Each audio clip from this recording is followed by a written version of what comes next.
I learned the true meaning of sacrifice the day they bound my soul to the golden throne. They told me it was the Imperium's highest honor, that I would serve the God Emperor himself in ways no mortal could comprehend. They did not tell me that I would cease to be mortal. They did not tell me I would cease to be human.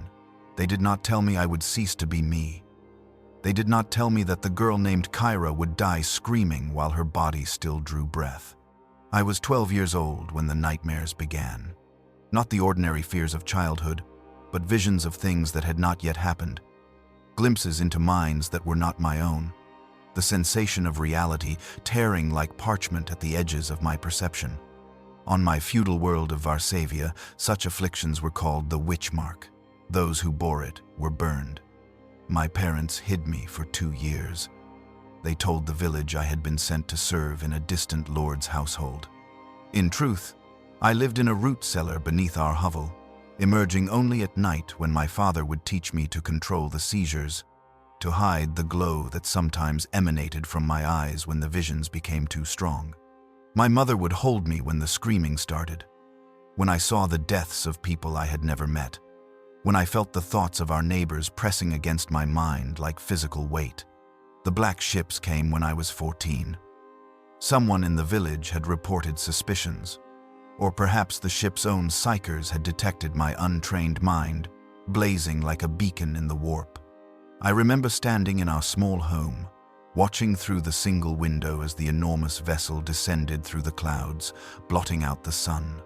It was black as a starless void, its hull adorned with the inquisitorial seal and warning icons that even our illiterate population understood meant death to those who harbored witches. The Arbites came first, their carapace armor reflecting the flames of torches as the villagers gathered. Behind them walked a woman in armor of a different sort, baroque and ornate, bearing the symbols of the Adepta Sororitas. And behind her, something that made my psychic senses recoil in horror and relief simultaneously, a sister of silence.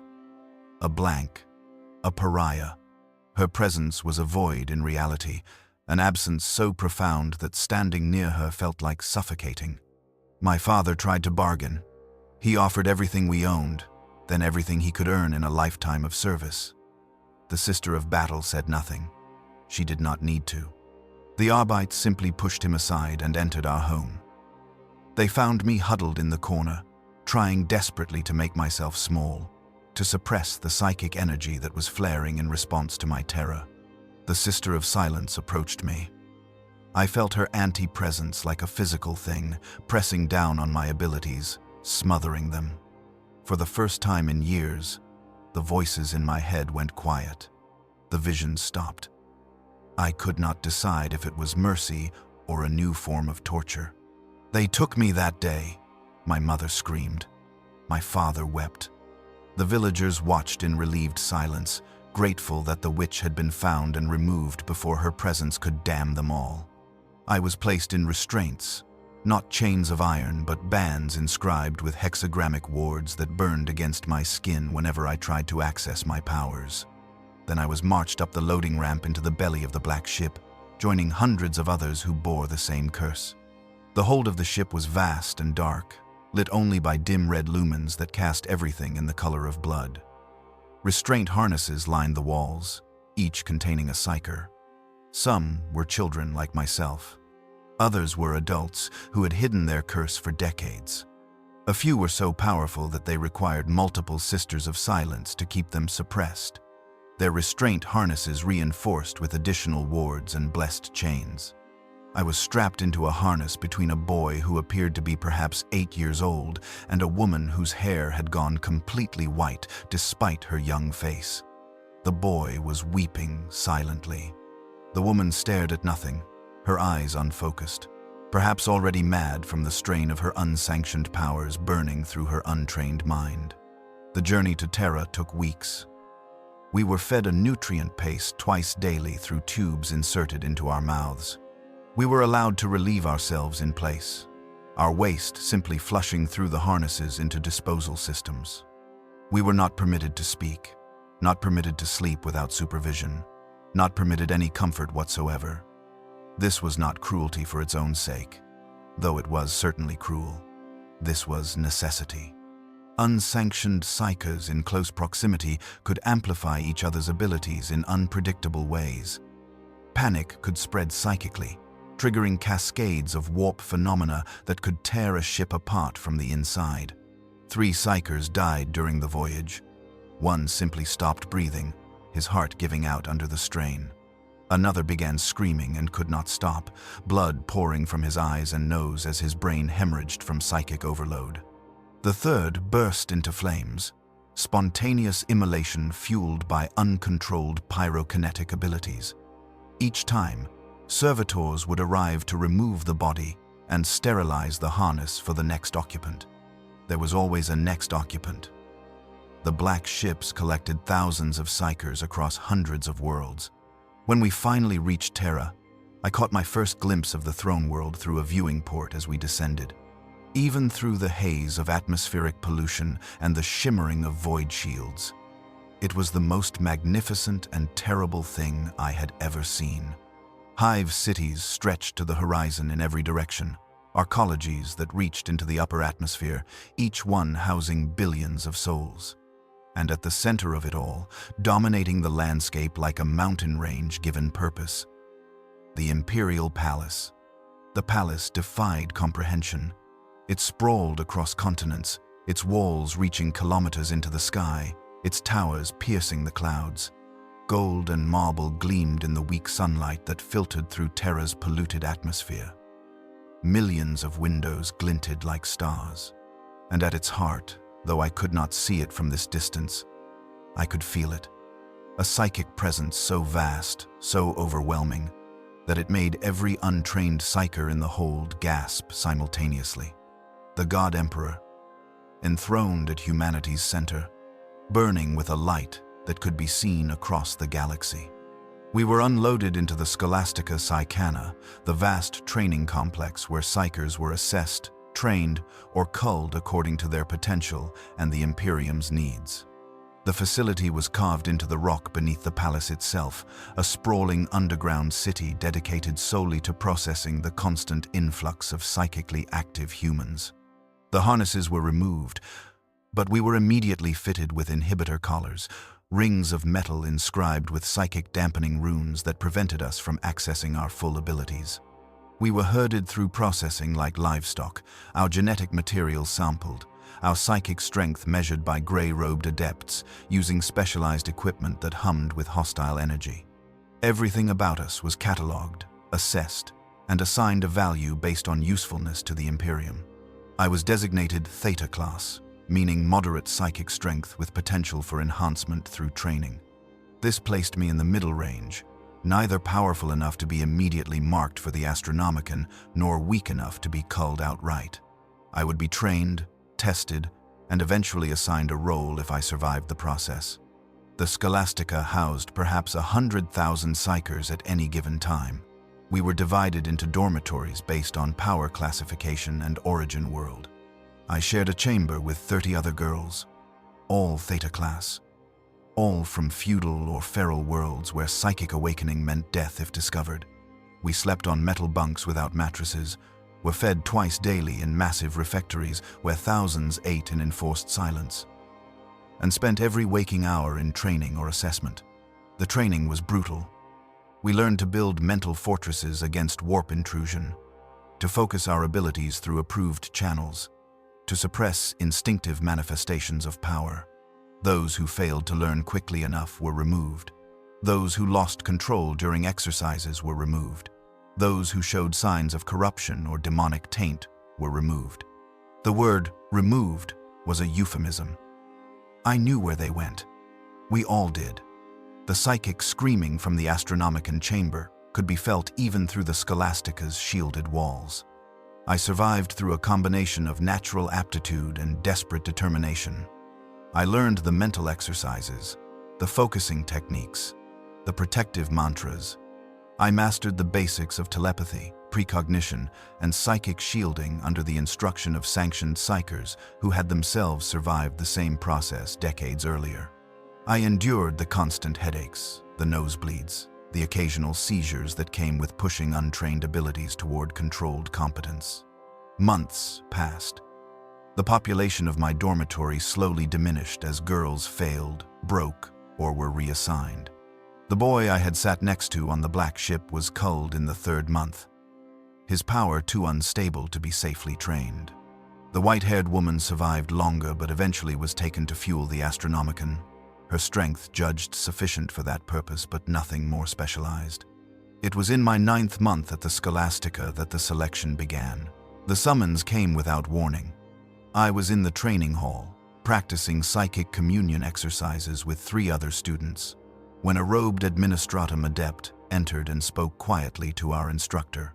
The instructor, a sanctioned astropath whose eye sockets were empty and scarred, turned toward me with that peculiar psychic awareness that replaced sight for those who had undergone soul binding. "Kaira of Varsavia," she said, her voice carrying across the chamber despite barely rising above a whisper. "You are to report to Preparatory Chamber 17 immediately." The other students fell silent. We all knew what the preparatory chambers meant. Someone had been selected for soul binding. I felt their psychic signatures shift around me.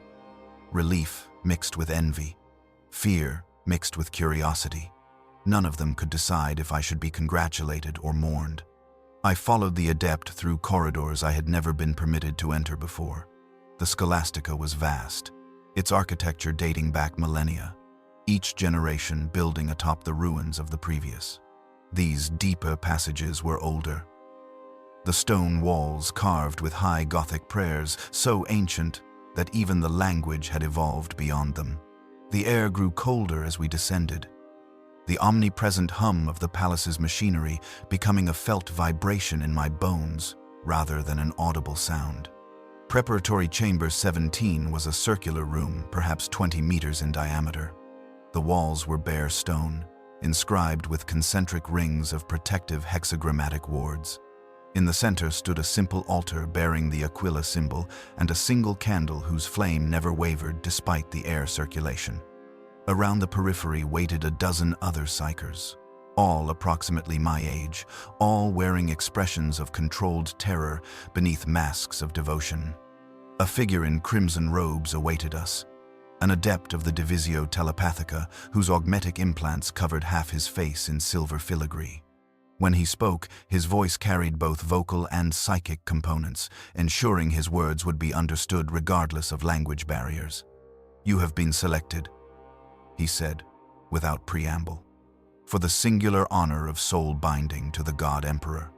You will serve him directly, your psychic abilities amplified and focused through his divine will. You will become astropaths, capable of communication across the vast distances of the Imperium. You will become his voice in the darkness, his light in the void." He paused, his augmetic eye whirring as it focused on each of us in turn. "The ritual of soul binding will take place in 7 days. Until that time, you will undergo preparation both physical and spiritual. You will speak to no one outside this chamber. You will consume only sanctified food and water. You will sleep only under psychic supervision. Your lives as you knew them have ended. What you become after the ritual will be something both more and less than human. 7 days. I had 7 days to prepare for a transformation I did not fully understand, could not refuse, and might not survive. The first 3 days were devoted to physical preparation. We were stripped of our Scholastica robes and dressed instead in simple white shifts made of some material that felt neither quite like fabric nor quite like paper. We were led to bathing chambers, where we were scrubbed by silent servitors using brushes that scraped skin raw and soaps that smelled of bitter herbs and sanctified oils. Every surface of our bodies was cleansed, every fingernail trimmed to uniformity, every hair examined for corruption or parasite. Those with longer hair had it shorn completely. I watched my dark hair fall in clumps to the tile floor, mourning this small vanity, even as I recognized how foolish such mourning was given what approached. After bathing came anointing. We stood in individual alcoves, while robed adepts applied unguents to our skin, working from feet to scalp in ritualized patterns. Each oil had a purpose, they explained. One to purify flesh, one to strengthen the soul's connection to the body, one to make us more receptive to the Emperor's touch, one to ward against demonic intrusion during the moment of vulnerability. The oils burned where they touched, not painfully but with a warmth that suggested chemical reactions or perhaps psychic resonance with the prayers being chanted over us. We were not permitted to eat solid food. Instead, we drank a thin gruel twice daily, a mixture of nutrient paste and what I suspected were mild sedatives designed to keep us calm and compliant. I felt hunger constantly, my stomach cramping around the inadequate portions. But I knew this too was intentional. Fasting was a traditional component of spiritual preparation, a way of weakening the flesh so the spirit might be more easily accessed. The fourth and fifth days brought mental conditioning.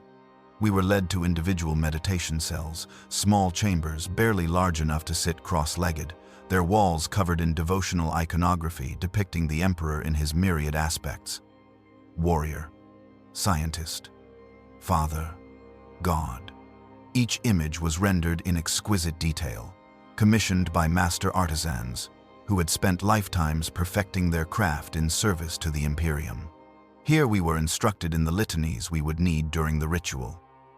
Prayers of protection, of devotion, of surrender.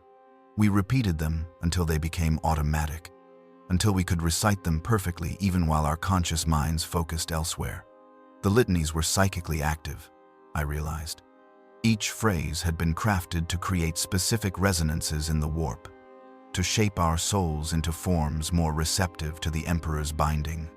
"His light is my fortress," we chanted in unison, our voices echoing through the meditation chambers. "His will is my purpose. His touch is my transformation. I am clay before the potter. I am iron in the forge. I am nothing before His Majesty, and through His blessing I become eternal." Between prayer sessions, we were subjected to hypno-indoctrination. Neural interface cables were plugged directly into ports at the base of our skulls, ports that had been surgically installed during our first days at the Scholastica for precisely this purpose. Information flooded into our minds, bypassing conscious processing to embed itself directly in memory. The nature of the warp, the hierarchy of the Adepta Telepathica, the duties and limitations of soul-bound servants, the appearance and psychic signatures of common daemon types, battle cant and emergency protocols. The sensation was overwhelming, like trying to drink from a waterfall, and when each session ended, I would collapse, trembling to the floor of my cell, nose bleeding from the neural strain. On the sixth day, we were taken deeper into the palace than I had ever imagined possible. The journey took hours, descending through levels that grew progressively older and more ornate. We passed through checkpoints manned by Adeptus Custodes, the Emperor's personal guards, their golden armor gleaming in the dim light. Each wore a guardian's spear and radiated an aura of such lethal competence that my psychic senses recoiled from even attempting to read them. These were not merely warriors. They were something beyond, just as we were about to become something beyond mere psychers. We walked through corridors where servitors had polished the same marble floors for 10,000 years. We passed chambers whose purposes I could only guess at, their sealed doors bearing warnings in languages I did not recognize. We descended staircases that spiraled down through rock that had been carved when the Emperor still walked among men in the flesh. The psychic weight of the palace pressed down on us with every step, thousands of years of devotion and sacrifice and worship, creating a pressure in the immaterium that translated to physical sensation. It was here, in these ancient depths, that we encountered our first soul-bound. She waited at an intersection of corridors, her presence announced by a psychic signature so distinctive that we felt her before we saw her. When she stepped into the light cast by our escort's lumens, I understood why the soul-bound inspired such mixed reactions in those who met them. She had been beautiful once. The bone structure remained, elegant and refined, suggesting noble birth or genetic engineering. But her eyes were gone, replaced by empty sockets that had been ritually scarred with symbols of the Aquila. Her skin had taken on an unnatural pallor, not quite the white of a corpse but close, as if the blood no longer flowed quite properly beneath the surface. Most disturbing was her psychic presence. Where a normal psyker's aura felt like heat or light, hers felt like a brand, a mark burned so deeply into her soul that it had become inseparable from her identity. "Newly chosen," she said, her voice surprisingly gentle despite its ethereal quality. She did not turn her head toward us, yet I felt certain she perceived us perfectly through senses that had nothing to do with physical sight. "You wonder what awaits you. You wonder if you will survive. You wonder what you will become." None of us dared answer, but she continued as if we had. "You will survive, most of you, because you have been selected for qualities that suggest resilience. But survival is not the same as remaining unchanged. The person you are now, the collection of memories and preferences and fears that you call self, that person will die in the sanctum imperialis. What emerges will be something else, something that wears your body and remembers fragments of your life, but is no longer truly you." She paused, and I saw something that might have been sorrow flicker across her scarred features. "They will tell you this is the highest honor. Perhaps it is. They will tell you that you serve the Emperor directly. This is truth. They will tell you that your sacrifice ensures humanity's survival. I believe this also. But they will not tell you that you will mourn yourself, that in quiet moments you will grieve for the person you might have become if the black ships had never found you." Our escort, a tech priest who had remained silent throughout the journey, stepped forward. "Sister Meredith, your commentary is not required. These candidates require preparation, not doubt." The soul-bound woman, Meredith, tilted her head in a gesture that suggested acknowledgement without quite agreement. "Of course, Magos. I merely offer the wisdom of experience. These children deserve at least that much." She turned to go, then paused, her eyeless gaze somehow focusing on me specifically. "You, the one from the feudal world. You who hid in darkness for 2 years before the ships came. You think this makes you strong, that your history of survival will carry you through what approaches." I said nothing, but she did not need my response. "It will help, but not in the way you imagine. Your strength will not preserve you. It will merely determine what fragments remain after the burning." Then she was gone, gliding away down a side corridor with movements that seemed almost to float, as if gravity held her more lightly than it held normal humans. We continued deeper. The Astronomicon chamber lay somewhere in this direction. I knew, though we were deliberately being routed around it. Still, I could feel it now. A constant psychic pressure, like standing too close to a star. Thousands of psychers burned themselves away in that chamber every day, their life force channeled into the great beacon that allowed humanity's ships to navigate the warp. I could feel their screaming, not audible to physical ears but clear enough to psychic senses. It was a sound like reality tearing, like souls being slowly flayed from their bodies. This too was service to the Emperor, necessary and horrible in equal measure. We passed other soulbound in those deep corridors. Some walked purposefully, attending to duties I could not guess. Others stood in alcoves like statues, perhaps sleeping in the strange, half-aware state that I would later learn was normal for those who served in the palace depths. None of them looked quite human anymore. All bore the scarred eye sockets, the pallid skin, the psychic brand of the Emperor's touch. And all of them radiated a quality I could only describe as hollowness, as if they were vessels that had been emptied and refilled with something other than what had originally occupied them. On the 7th day, we were not fed at all. Instead, we spent the hours before the ritual in a chapel dedicated to the Emperor in his aspect as master of mankind. The chamber was small, intimate despite its high ceiling, its walls covered in murals depicting the Great Crusade. I saw him there, rendered as he had been before the heresy, golden and powerful and radiant with purpose. I saw the Primarchs at his side, the 20 sons who had been scattered and reclaimed. I saw worlds brought into compliance, Xenos purged, humanity triumphant across the galaxy. And in one corner, almost hidden, I saw a smaller mural. The Emperor on the golden throne, withered and broken, sustained by machinery and sacrifice. Around him, soul-bound psychers knelt in supplication, their empty eyes turned upward in devotion. The artist had captured something in their expressions, a mixture of ecstasy and agony, of fulfillment and loss. This was what we would become. A chaplain entered, his armor black as void, his skull-faced helm under one arm to reveal a face lined with age and scarring. He did not introduce himself, but I felt the weight of his presence, the authority granted by centuries of service. "You will be taken to the Sanctum Imperialis in 1 hour," he said, his voice carrying the gravitas of absolute conviction.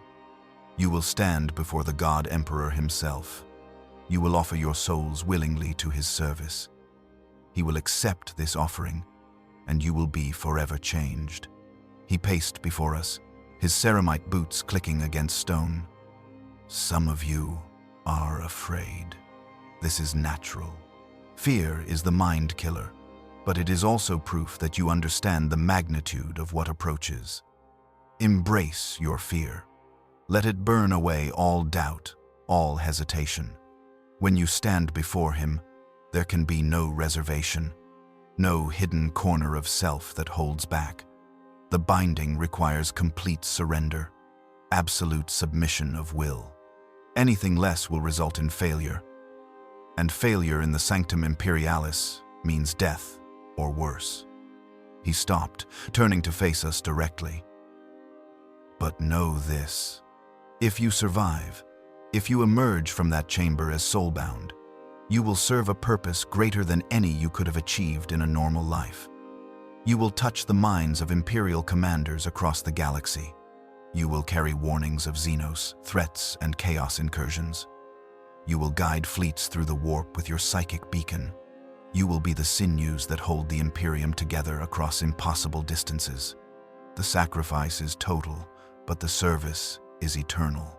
We knelt then, all of us, and recited the final prayers of preparation. The chaplain anointed our foreheads with sacred oils, marking each of us with the Aquila symbol. I felt the oil run down my face like tears, warm and thick, smelling of incense and something metallic that might have been blood. When the hour had passed, we were led from the chapel. The corridors had emptied of all traffic, cleared specifically for our passage. Adeptus Custodes stood at intervals, silent golden statues that watched our procession with eyes that missed nothing. Sisters of Silence flanked us, their null presence creating uncomfortable voids in the psychic atmosphere. And ahead, growing stronger with every step, I felt it. Him, the Emperor's presence, vast beyond comprehension, terrible and glorious, burning like a star that had been compressed into a single point in space and time. The doors to the Sanctum Imperialis stood before us, immense slabs of adamantium, inscribed with wards so powerful that looking at them directly caused physical pain. Each door was perhaps 50 meters tall, decorated with reliefs depicting the Emperor's victories and the Imperium's expansion. At the center, where the doors met, the Aquila spread its wings across both panels, its eyes carved from gems that glowed with internal light. The tech priest who had guided us made the sign of the Aquila and stepped aside. The chaplain moved forward, placing his palm against a sensor panel. Something deep within the doors began to move, ancient machinery grinding to life after what might have been months or years of stillness. The sound was like thunder contained within stone. Slowly, ponderously, the doors began to open. Light spilled through the widening gap, golden and pure and absolutely merciless. And with that light came the full weight of the Emperor's psychic presence, unshielded and direct. I fell to my knees, as did every psyker around me. It was not devotion that drove us down, though devotion was there. It was sheer, overwhelming power. The presence of something so far beyond human that attempting to stand before it felt like trying to stand in a hurricane. The doors opened fully, revealing the Sanctum Imperialis. And in that moment, I understood that everything I had experienced before, all the fear and preparation and sacrifice, had been merely prelude. The true trial was about to begin. The Sanctum Imperialis defied comprehension in the way that only things built by gods or madmen can. The chamber stretched upward and outward beyond the limits of human perception, its dimensions seeming to shift and change depending on where I directed my attention. The walls were not walls in any conventional sense, but rather vast expanses of machinery, of pipes and cables and conduits that pulsed with energy, both physical and psychic. Gothic arches soared overhead, each one large enough to accommodate a titan walking upright. Their keystones carved with faces of saints and heroes whose names had been forgotten millennia ago. The floor beneath my feet was polished black marble veined with gold, inscribed with concentric circles of high Gothic script that spiraled inward toward the chamber's center. The words were prayers, I realized. Supplications to the Emperor written in a language so old that even the Administratum's most ancient records could barely translate them. Each letter had been inlaid with actual gold, precious metal worth more than entire planets poured into devotional text that no one would ever read, because to approach close enough would mean standing before the golden throne itself. And the throne, the golden throne. I had expected a seat, perhaps ornate, perhaps massive, but fundamentally a chair designed for a man to sit upon. What rose before us at the chamber's heart was something else entirely. It was a mountain of machinery, a fusion of technology so advanced it seemed like sorcery, and architecture so ancient it predated the Imperium itself. The throne itself was barely visible within this construction, a suggestion of a seat amid forests of cables and oceans of conduits, surrounded by machinery whose purposes I could not begin to guess. Life support systems the size of hab blocks hummed with barely contained power. Psychic amplifiers larger than night suits crackled with warp energy. Monitoring equipment that combined the technology of the Dark Age with the psychic science of the Emperor's own design tracked thousands of variables across displays that covered entire walls. And threaded through it all, visible only to psychic sight, were channels of pure power, rivers of psychic energy flowing from the Astronomicon, from the palace itself, from Terra, and perhaps from the Imperium entire, all converging on a single point. The Emperor sat within this impossible construction, and despite the machinery, despite the life support systems and psychic amplifiers and monitoring equipment, he was still clearly visible. Or perhaps visible is the wrong word. Present, undeniable, inescapable. His body was withered, desiccated, more corpse than living flesh. What remained of his face was skull-like, skin stretched tight over bone, lips pulled back in what might have been agony or ecstasy, or simply the result of 10,000 years of unimaginable suffering. His hands, those hands that had once shaped the Imperium with will and genecraft, were now skeletal claws gripping the throne's armrests with such force that the metal had deformed under his eternal grasp. But the body was merely the vessel, and barely functional at that. What struck me, what drove me to the floor with psychic weight alone, was the presence that inhabited that broken form. The Emperor's consciousness was vast beyond description, a psychic entity so powerful that it warped reality simply by existing.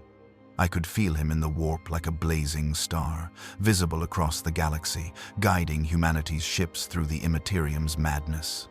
I could feel him in the Materium, his will pressing down on Terra like a physical weight, perhaps the only thing holding the planet together under the strain of housing the Imperium's heart. And I could feel him here, now, in this chamber, focused and terrible, and absolutely overwhelming. Around the throne stood the functionaries of his long vigil. Tech priests of the Adeptus Mechanicus, their bodies more machine than flesh, monitored equipment and made minute adjustments to systems that had run without significant change for 100 centuries. Adeptus Custodes in their golden armor stood guard at regular intervals, their presence both honor guard and practical necessity, for even here in the heart of the palace, threats could manifest. Servants of the Officio Assassinorum waited in alcoves, their presence announced only by the slight distortion of shadows, ready to eliminate any who might prove corrupted or treacherous. And behind the throne, barely visible through the forest of machinery, I glimpsed figures in the robes of the Adeptus Telepathica, senior astropaths and sanctioned psychers whose task was to assist in the ritual we were about to undergo. We were not the only candidates present.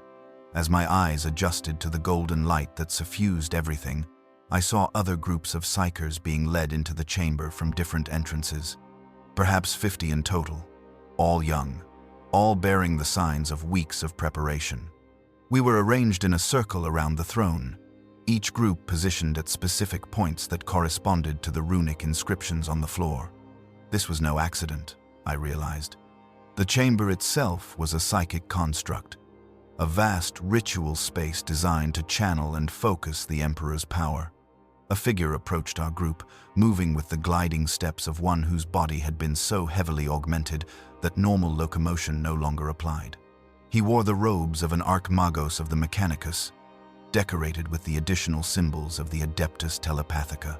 When he spoke, his voice emerged from a vox grill, artificial and devoid of human warmth, yet carrying undeniable authority. "You have been brought to the Sanctum Imperialis to undergo soul binding to the God Emperor of mankind," he announced, his words echoing through the vast chamber. "The ritual you are about to experience has been performed continuously since the Emperor took his place upon the Golden Throne 10 millennia ago. Hundreds of thousands have knelt where you kneel. Most survived. Some did not. All were changed." He gestured toward the throne with a mechadendrite, the mechanical limb unfolding from beneath his robes to point directly at the Emperor's withered form. "The process is both psychic and physical. The Emperor will touch your soul directly, burning away impurities and weaknesses, binding what remains to his will. Your psychic abilities will be amplified exponentially, but they will no longer be entirely your own.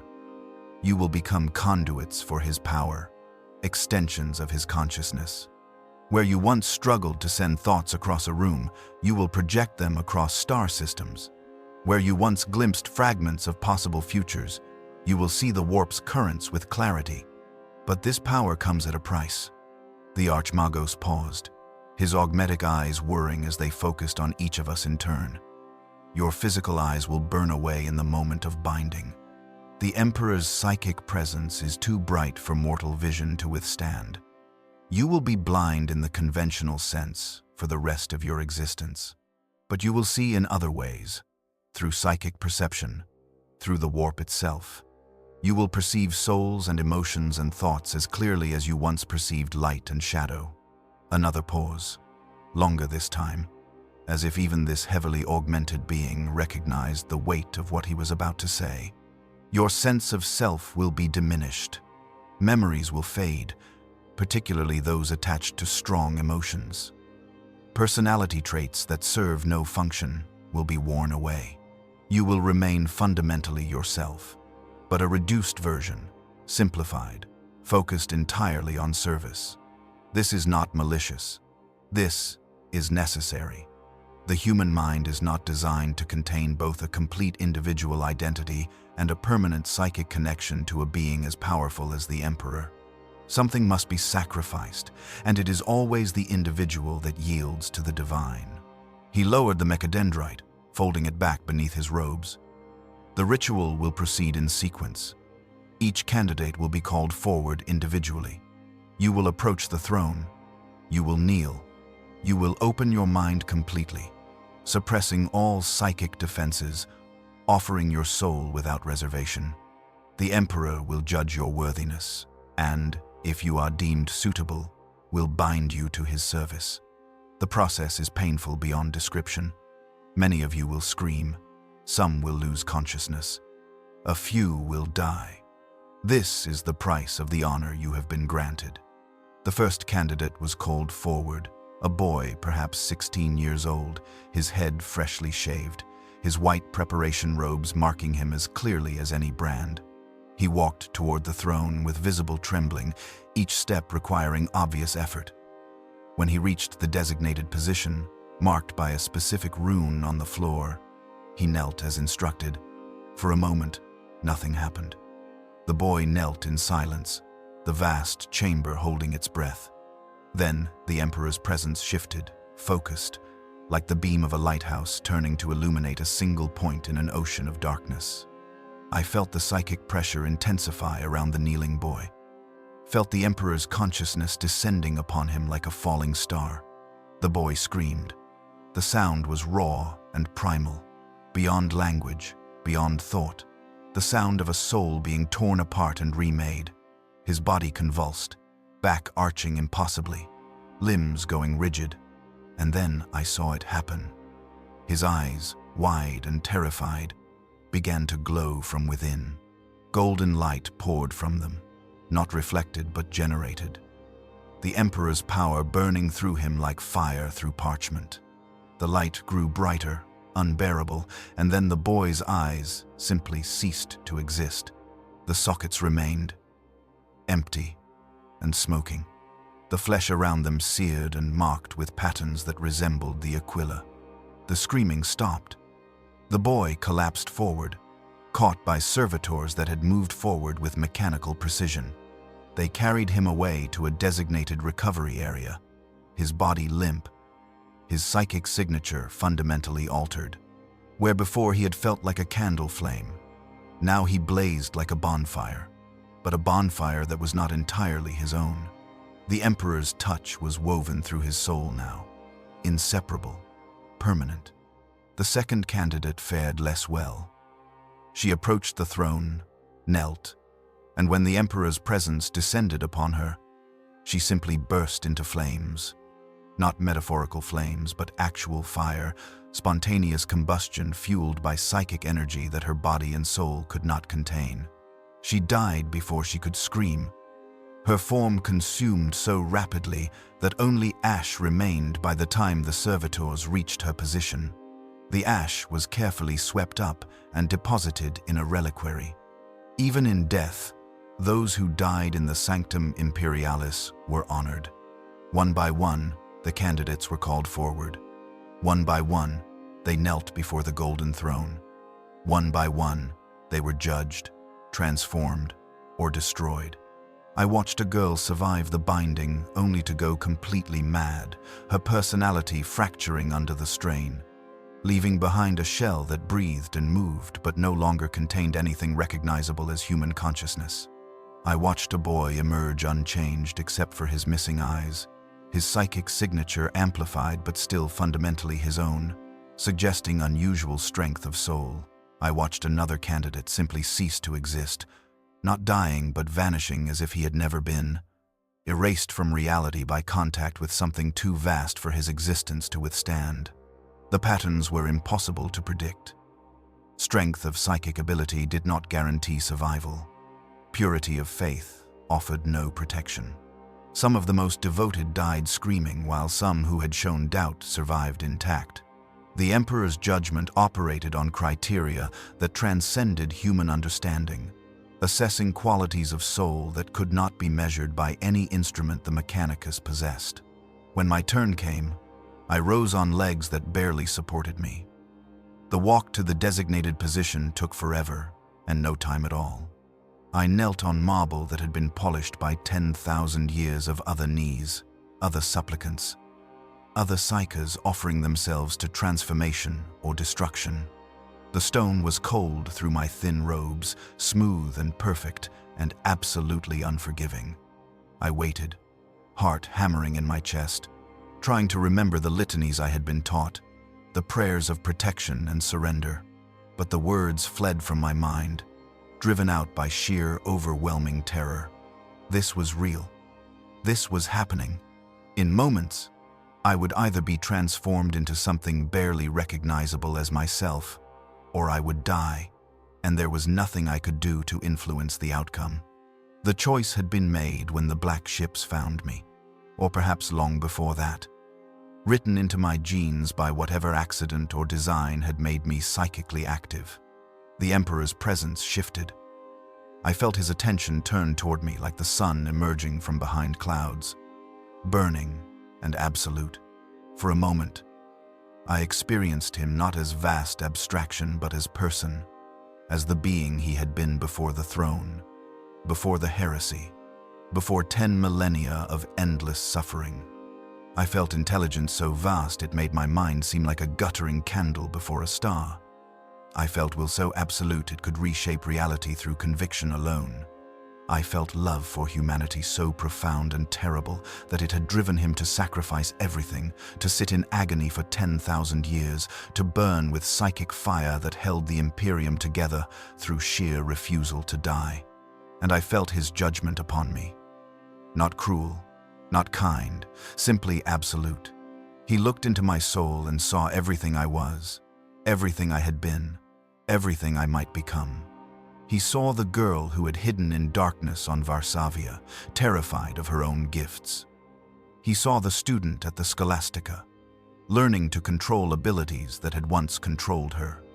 He saw my fears, my doubts, my desperate desire to survive no matter the cost.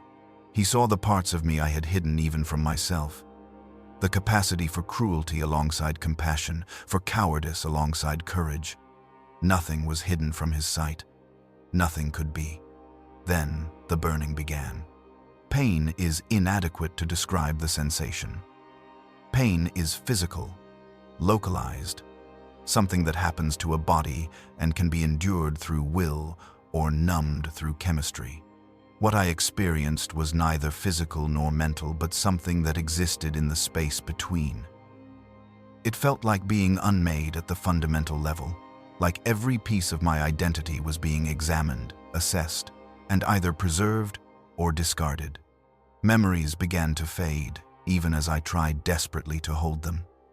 My mother's face became indistinct, features blurring like a painting left in rain. My father's voice grew distant, words unclear, tone forgotten. The village where I had been born lost its name, its details, becoming simply a place I once lived, without specificity or emotional attachment. I felt these things slipping away and could do nothing to prevent it. They were being burned out of me, not maliciously but necessarily, fuel for the transformation that would allow me to survive the binding. My eyes. O Emperor, my eyes. I felt them beginning to burn, not from outside in but from inside out. The Emperor's light was too bright, too pure for mortal vision to withstand. I tried to close them, instinctive, futile gesture, but it made no difference. The burning continued, intensifying, until all I could see was golden light, pure and absolute and merciless. I felt the delicate structures of my eyes rupturing, fluid boiling away, the sockets themselves being seared by power that transcended the merely physical. I screamed. Of course I screamed. Everyone screamed. The sound tore from my throat without conscious volition. My body's primal response to destruction it could not comprehend or prevent.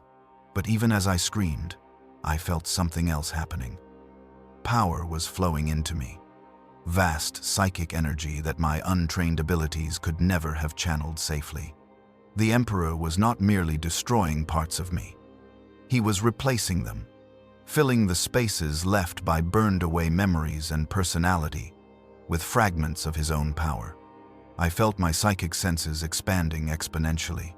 Where before I had struggled to read surface thoughts from people in the same room, now I could feel minds across kilometers, could sense the psychic signatures of every living thing in the palace, could touch the edges of the warp itself without immediately being consumed by the horrors that dwelt there. But this expanded perception came at a cost. I was not merely seeing more, I was seeing differently. perceiving reality through lenses shaped by the Emperor's will rather than my own nature. The binding itself was like having chains woven through my soul, golden threads of psychic energy that connected me permanently to the presence on the throne. These were not chains of imprisonment, exactly, though they certainly restricted freedom. They were more like anchor lines, tethering me to something so much vaster than myself that without them I would simply drift away and be lost. Through these connections, I could feel the Emperor's power available to me, could draw upon reserves of psychic energy that would have destroyed an unbound psyker. But I could also feel his will pressing upon me, shaping my thoughts, directing my actions in ways both subtle and overwhelming. Parts of my personality were being simplified, reduced, focused. Complex emotions became easier, simpler. Doubt became determination. Fear became caution. Ambition became dedication to service. I was not becoming an automaton, not exactly, but I was becoming a more perfect tool, sharp and focused and purpose-driven in ways that the scattered, emotional, fully human Kaira could never have been. And through it all, pain, constant, unrelenting, all-consuming pain that existed simultaneously in body, mind, and soul. I felt my body convulsing, muscles seizing, bones straining under psychic pressure. I felt my mind fragmenting under the weight of perception it was not designed to contain. I felt my soul being forged like metal in a furnace. Impurities burned away. What remained hammered into new shape. Then, as suddenly as it had begun, it ended. The burning ceased. The pressure lifted. The Emperor's focused attention moved on to the next candidate, leaving me gasping and broken on the cold marble floor. I tried to open my eyes and realized that I no longer had eyes to open. The sockets were empty, burned, hollow, yet somehow I could still see. Not with physical vision, but with something else, with psychic perception that rendered the world in entirely new ways. I saw souls now instead of bodies. The servitors that approached me appeared as dim sparks of consciousness buried within mechanical frameworks, their humanity reduced to the minimum necessary to operate their augmented forms. The tech priests glowed with Binharic code prayers, their devotion to the Omnissiah visible as geometric patterns in the warp. The custodians blazed like small suns, their souls as perfectly crafted as their bodies. Enhanced by the Emperor's own gene craft, to be capable of witnessing his presence without being destroyed by it. And the other candidates, those still waiting their turn, appeared as flickering candle flames, fragile and temporary, about to be either amplified into bonfires or snuffed out entirely. I saw their terror and their devotion, their hope and their resignation, all visible as colors and textures in their psychic signatures that I had never been able to perceive before. She would return every year on July 13th, always with white roses, always standing in that same spot. The ritual became known in the community. People in Cedarfield and Oak Valley would see Carol Hayes on the shoulder of Route 49, and they would know what day it was. Some would honk gently as they passed, a gesture of acknowledgement or sympathy. Most just drove by, uncomfortable with the raw grief of a mother who refused to stop searching. Amanda Hayes had been 14 when her sister disappeared. She was 21 now in 1993, living in an apartment in Sacramento, working as a paralegal and trying to build a life separate from the tragedy that defined her family. She came home once a month, driving the 2 hours to Cedarfield with a sense of obligation that felt increasingly heavy. The house oppressed her, the way time had stopped inside it, the way her mother orbited Jennifer's empty bedroom like a planet circling a dead star. She loved her parents, but she could not breathe in that house anymore. Every conversation eventually circled back to Jennifer. Every meal was eaten with the awareness of the empty chair. Amanda had her own memories of her sister, complicated ones that no one wanted to hear. Jennifer had been demanding sometimes, critical of Amanda's choices, impatient with her younger sister's interests. They had fought like sisters do, but you could not say that after someone disappeared. You could not admit that your relationship had been anything other than perfect, because that felt like betrayal. So Amanda smiled and nodded when her mother talked about Jennifer's plans for college, about the things she would have accomplished, about how bright her future had been. She hugged her father when he looked like he might collapse under the weight of his grief. And then she drove back to Sacramento and felt guilty for the relief that flooded through her when she crossed the county line. Detective Frank Morrison retired in 1995 after 30 years with the Oak Valley Sheriff's Department. He was 62 years old, his health failing, his marriage strained by decades of bringing work home. But before he left, he made sure to visit the Hayes family one last time. He sat in their living room, the same living room where he had delivered updates and dead ends for 9 years, and he told them the truth. "I never stopped thinking about Jennifer," he said. His voice was rougher now, worn down by cigarettes and disappointment. "I worked every lead, followed every tip. I wish I could tell you that we were close to finding answers, but I cannot. The case is still open. It will always be open until we know what happened to her." Carol sat across from him, her hands folded in her lap. She was 53 years old but looked older, her hair completely gray, her face lined with years of not sleeping well. "Thank you for trying," she said. Her voice was quiet, almost toneless. "We know you did everything you could." After Morrison left, Robert said what they were both thinking. No one is looking for her anymore. Not really. They have moved on to other cases, other missing people. Jennifer is just a file in a cabinet now. Carol did not argue because she knew he was right. The late 1990s brought renewed hope in the form of new technology and national attention to cold cases. America's Most Wanted featured Jennifer's case in 1998, a 5-minute segment that included her graduation photo and a reconstruction of her last known movements. The program generated hundreds of calls to the tip line. People claimed to have seen Jennifer in Oregon, in Nevada, in Texas. One woman called to say Jennifer was living in her apartment building in Phoenix, working as a waitress under an assumed name.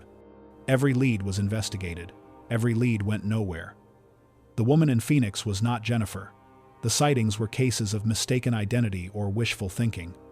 Carol flew to Phoenix anyway, drove to the apartment building, waited outside until she saw the woman. She was the right age, had similar coloring, but when Carol looked at her face, she knew immediately it was not her daughter. She sat in her rental car in the parking lot and cried until she could not breathe. The reinvestigation in 1998 brought new detectives to the case, younger officers who had not been there in 1986. They reviewed all the evidence with fresh eyes, looking for something the original investigators might have missed. They re-interviewed witnesses who could still be found. David Porter, now 31 and married with 2 children, told the same story he had told 12 years earlier. There was a truck, dark-colored, leaving around the same time as Jennifer. He still was not sure if it meant anything. The cigarette butt was re-examined. In 1998, DNA technology had advanced significantly from where it had been in the mid-80s. The lab extracted a partial DNA profile from the saliva on the filter. It was not complete enough for CODIS, the FBI's national database, but it was enough to potentially match against a suspect if they ever found one. The profile went into the case file, another piece of evidence waiting for context. But there were no suspects. There had never been suspects, not really. The investigation had generated persons of interest, men with criminal records who lived in the area, registered sex offenders, anyone who might fit the profile of someone who would abduct a young woman. All had been interviewed, all had been cleared, or could not be connected to Jennifer in any meaningful way. Carol started a support group in 2000, meeting monthly in the community room at the Cedarfield Public Library. It was for families of missing persons, people trapped in the same terrible limbo of not knowing. They came, a dozen at first, then 20, sharing stories that were all variations on the same theme. Someone was here and then they were not. The police tried, but the trail went cold. The waiting became its own kind of death. Carol found purpose in the group. She could not find her own daughter, but she could sit with other mothers and fathers and siblings and let them know they were not alone in their grief. She became an advocate, writing letters to state legislators about funding for cold case investigations, about the need for better resources for families of missing persons. She appeared at city council meetings, at county supervisor hearings, always dressed neatly, always composed, always asking the same questions. What are you doing for the missing? What are you doing for the families left behind? Robert Hayes died on a Tuesday in March 2008. He was 69 years old. The death certificate listed cardiac arrest, but Carol knew better. He had died of a broken heart, of 22 years, carrying the weight of not knowing what happened to his daughter. They had found him in his study at home, slumped over his desk, where he had been grading papers. On the desk beside him was a photograph of Jennifer at her high school graduation, the same photograph that had been in the newspapers, that had been shown on America's Most Wanted, that had been photocopied and distributed on flyers throughout Northern California. The funeral was well attended. Former students came, colleagues from the high school, members of Carol's support group. Amanda flew in from Portland, where she lived now with her husband and 2 daughters. She stood beside her mother at the graveside service and wondered how Carol would survive this new loss layered on top of the old one. But Carol did survive, the way she had survived everything else. She was 66 years old now and alone in the house in Cedarfield. The silence was different without Robert, heavier somehow. She moved through her days with a routine that kept her tethered to the world. Monday was grocery shopping. Tuesday was the support group meeting. Wednesday, she volunteered at the library. Thursday, she drove to Route 49 and left flowers. The rest of the week, she filled with whatever needed doing. Amanda called every Sunday evening. The conversations followed the same pattern. "How are you doing, Mom?" "I am fine, sweetie." "Are you eating enough?" "Yes, I am eating." "Have you thought about selling the house? Maybe moving closer to us in Portland?" "No, I cannot leave." "What if Jennifer comes back and I am not here?" Amanda stopped suggesting her mother move. She understood that Carol would live in that house until she died, waiting for a daughter who was almost certainly dead, who had been dead for decades. It was not rational, but grief was not rational. Love was not rational. Hope, the cruelest emotion, was not rational at all. The house in Cedarfield held its ghosts and its silence, and Carol Hayes, who moved through it like a ghost herself. Jennifer's room remained frozen in 1986. The white eyelet comforter, the posters, the stuffed elephant, the yearbooks on the shelf. The photographs of a girl who would be 44 years old now if she had lived, but who would forever be 18 in Carol's memory, forever smiling in her graduation cap, forever about to drive home on a summer night, and never arriving. The years accumulated like dust. 2009, 2010, 2015. Technology advanced, the world changed. The cold case unit in Oak Valley was established with federal grant money. Young detectives with new tools looked at old crimes. But Jennifer Hayes remained missing, her case a file that got thicker but never closer to resolution. I learned to hear without ears, perceiving vibrations as disturbances in the air's psychic field rather than through physical mechanisms. Speech came through as layered information. The words themselves carried on sound waves that I could sense, but also accompanied by the speaker's emotional state and surface thoughts, creating a richness of communication that normal humans could never experience. Lies became difficult to maintain, truth and deception carrying distinct psychic signatures that were immediately apparent to anyone with the sensitivity to perceive them. But most importantly, I learned to feel the binding itself. The chains of golden energy that connected my soul to the Emperor's presence on the throne were always there, always perceptible, like a weight I could never put down. Through them flowed power far beyond what my natural abilities could have channeled, but also constant awareness of his will, his purpose, his endless vigil. I was no longer entirely autonomous. My thoughts were my own, mostly, but shaped by currents beyond my control. Guided by directives I had not consciously chosen to follow. On the 5th day, I was deemed stable enough for the next phase of integration. A different astropath came for me, younger than the first, but still bearing the marks of decades of service. Her name was Merith, and she would serve as my primary instructor during the adjustment period. "Stand," she commanded, her voice carrying psychic weight that made the order difficult to refuse even if I had wanted to. "Your body is functional. Pain should no longer prevent movement. We will test your capabilities." I rose from the pallet, discovering that my legs could indeed support me, though the sensation was strange. I perceived my own body as I perceived everything else now, as a collection of biological processes and dim psychic presence, rather than as the familiar vehicle I had inhabited for 18 years. My limbs responded to mental commands, but the feedback felt indirect, processed through unfamiliar channels. Merith led me from the recovery chamber into a training hall I had never seen during my time at the Scholastica. This was deeper, older, reserved for those who had undergone soul binding. The chamber was perhaps 50 meters across, its walls inscribed with psychic dampening runes that created a sense of isolation from the broader palace.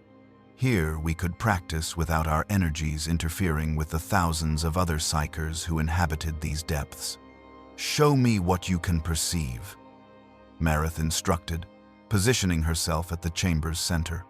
"Describe what you see when you look at me." I focused my attention on her, allowing my new senses to fully engage. "I see your soul," I said, my voice still rough but functional. "It appears as pale blue light, concentrated in your chest but extending throughout your body. The intensity is greater than the servitors, less than the custodians I glimpsed during the ritual. You bear the Emperor's mark, golden chains similar to my own, binding you to his service. Your emotional state is calm, controlled, with an undercurrent of something that might be concern or evaluation. You are judging my responses, determining my stability." "Adequate," she replied. "Basic psychic sight, properly functioning. Now, reach further. Extend your awareness beyond this chamber. Tell me what you perceive in the corridor outside." I had not attempted to project my consciousness beyond immediate vicinity since awakening. The prospect was frightening, my new abilities still so uncontrolled that I feared losing myself in the sea of psychic noise that filled the palace. But Merith was waiting, and refusal was not permitted. I carefully expanded my awareness, pushing my perception through the chamber walls, following the dampening runes to their boundary and then beyond. The corridor exploded into my consciousness, a river of psychic signatures flowing past in constant motion. I perceived servitors and tech priests and chapter serfs, each one a distinct point of consciousness, moving with purpose through the palace's arterial passages. Further still, I felt the presence of the Astronomicon, that vast beacon fueled by thousands of psychers burning themselves away in endless sacrifice. Further still, I touched the edges of the palace itself, the accumulated psychic weight of 10 millennia of worship and devotion, creating a presence almost sentient in its complexity. And through it all, beneath it all, I felt him, the Emperor's consciousness like bedrock beneath soil, fundamental and inescapable. His presence permeated everything within the palace, perhaps within all of Terra, a constant pressure that both supported and constrained all psychic activity within his domain. I withdrew my awareness quickly, gasping at the effort required. Merith nodded approvingly. "Better than most at this stage. Your range is substantial, your control adequate if unrefined. The binding has amplified your natural abilities significantly. Before, you were perhaps Theta class. Now you approach Delta class in raw strength, possibly higher with proper training." She began pacing around me, her movements precise despite lacking physical eyes. "But raw strength is not enough. You must learn to shape your abilities, to focus them for specific purposes. Astropathic communication across interstellar distances requires techniques you have not yet mastered. Precognition, seeing possible futures clearly enough to be useful rather than drowning in probability, demands discipline you have not developed, and you must learn to function among baseline humans without overwhelming them with your presence.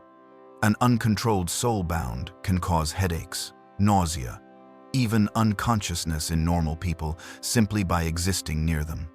The training began in earnest. Hours each day spent in the isolated chamber, practicing the techniques that would allow me to serve effectively. I learned to compress my psychic presence, to make myself smaller in the warp, reducing the discomfort I caused in those without psychic sensitivity. I learned to project thoughts across vast distances. At first, just to other chambers in the palace, but gradually extending my range to encompass kilometers, then hundreds of kilometers, eventually reaching across Terra itself to touch minds in distant hive cities. I learned the astropathic choir technique, where multiple soulbound would link their consciousnesses, merging partially to create a combined presence strong enough to send messages across light years. The first time I participated in such a choir, I nearly lost myself in the merger, my individual identity threatening to dissolve into the collective. Only Merith's intervention, her psychic presence acting as anchor, allowed me to separate and return to individual consciousness. "That is the greatest danger of choir work," she explained afterward, while I trembled from the near dissolution. "We are no longer fully individual beings. The binding has made us partially collective, extensions of the Emperor's will. When we merge with other soulbound, the boundaries between self and other become permeable. You must learn to maintain a core of identity, a central point that cannot be dissolved no matter how deeply you merge. Without this, you will be lost." I practiced daily, weekly, for months that blurred together into a continuous stream of training and adjustment. My body healed from the ritual's trauma. The burned eye sockets, scarring over with distinctive patterns that marked me as soulbound to any who saw me. My mind adapted to its enhanced capabilities, developing frameworks for processing the constant flood of psychic information. And my soul, that core of self that had been so drastically altered, found a new equilibrium. Stable, if fundamentally different from what had been. But adaptation was not the same as acceptance. In quiet moments, alone in the small cell I had been assigned, I would mourn what I had lost. Memories continued fading, eaten away by the binding's constant presence. My mother's face was now just a blur. Details gone, only the vague impression of love and fear remaining. My father's voice was silence. Whatever words he had spoken to me, erased as unnecessary to my function. The village of my birth had become simply a feudal world, without name or specific character, and I had changed in ways beyond memory loss. Emotions that had once seemed so important now felt distant, muted, filtered through layers of purpose and duty. I could still feel fear, but it no longer paralyzed. I could still feel joy, but it no longer elevated. Everything was dampened, reduced to manageable levels that would not interfere with service. I was becoming exactly what the Archmagos had described, a simplified version of myself, focused entirely on function rather than wasted on the messy complexity of full humanity. Other newly soulbound shared my cell block. A dozen of us in total, from the ritual I had survived. We spoke sometimes, comparing experiences, sharing techniques, forming bonds that were part genuine connection and part necessary support structure. But our relationships felt different from what I remembered of friendships before the black ships. We understood each other perfectly, our psychic senses allowing direct perception of thoughts and emotions. Yet this very intimacy created distance. There were no secrets, no privacy, no mystery to discover in another person. We knew each other too well to truly connect. One of my cohort, a boy named Terra, struggled more than the rest of us. He had been selected from a hive world, his psychic abilities discovered only after he had lived 17 years as a normal human. Unlike those of us who had manifested young and been taken early, he remembered his old life with painful clarity, remembered family and friends and dreams that would never be fulfilled. The binding had not erased these memories as thoroughly for him, perhaps because they were more recent, more deeply etched. He spent his nights weeping, psychic anguish radiating from his cell, infecting all of us with his grief. Merith came for him on the 43rd day of recovery. I felt her presence approaching, calm and implacable, and I knew what it meant. Terra had been deemed unstable, too attached to his former life to function effectively as soulbound. He was led away, and none of us saw him again. Whether he was executed, lobotomized, and made into a servitor, or assigned to some other fate, I could not know. The Imperium did not waste resources, but neither did it permit threats to persist unchecked. His removal served as warning to the rest of us. We curbed our grief, suppressed our doubts, focused entirely on training and integration. This was survival now, not through physical prowess or cunning, but through perfect compliance, through becoming exactly what we were required to be without reservation or complexity. 3 months after the ritual, I was deemed ready for assignment. Marith came to my cell on a day that felt no different from any other, her psychic signature carrying news before she spoke it aloud. "You have progressed adequately," she said. "Your abilities are developed enough for preliminary service. You will be assigned to Astropathic Relay Station 47 in the palace's eastern wings. There you will join a choir of junior astropaths, receiving and transmitting messages under the supervision of senior soulbound. Consider this your apprenticeship. Prove yourself competent, and more significant assignments will follow." I felt something that might have been excitement or might have been fear, the emotions too muted to distinguish clearly. This was what I had been prepared for, what the binding had transformed me to accomplish. I would serve. I would communicate across the void. I would be useful to the Imperium in ways that the girl from Varsavia could never have imagined. "Thank you, Instructor Marith," I replied, the words coming easily. Programmed responses to authority that no longer required conscious thought. She tilted her head, empty eye sockets somehow conveying an expression I could not quite parse. "Do not thank me yet, Kaira. Service is not reward. It is simply continuation. You will perform your function until your mind breaks, your body fails, or the Emperor has no further use for you. This is the meaning of soul binding. This is what you have become." She departed, leaving me alone with my transformation. I stood in the small cell, perceiving my surroundings through senses that belonged to someone else, someone I was still learning to be. The girl named Kaira was gone, burned away in golden fire. What remained wore her name like clothing that no longer quite fit, comfortable enough for function but never again truly belonging. I gathered my few possessions, the simple robes and identification markers that denoted my status, and prepared to leave the recovery chambers for the last time. Ahead lay service, purpose, the reason for everything I had endured. Behind lay a life I could barely remember, sacrificed for something the Imperium claimed was greater than any individual. Whether that sacrifice was worth its cost, I no longer possessed the capacity to properly judge. The binding had taken that too, replacing doubt with certainty, questions with purpose, choice with inevitability. I was soul-bound now. This was not triumph or tragedy.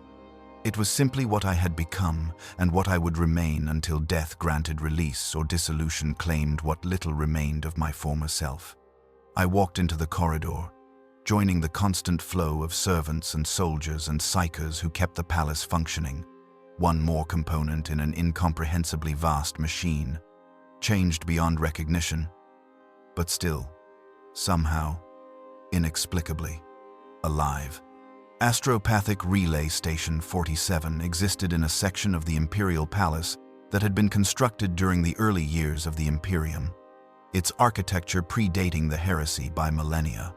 The chamber was circular, perhaps 30 meters in diameter, its domed ceiling inscribed with star charts that had not been accurate for 8,000 years.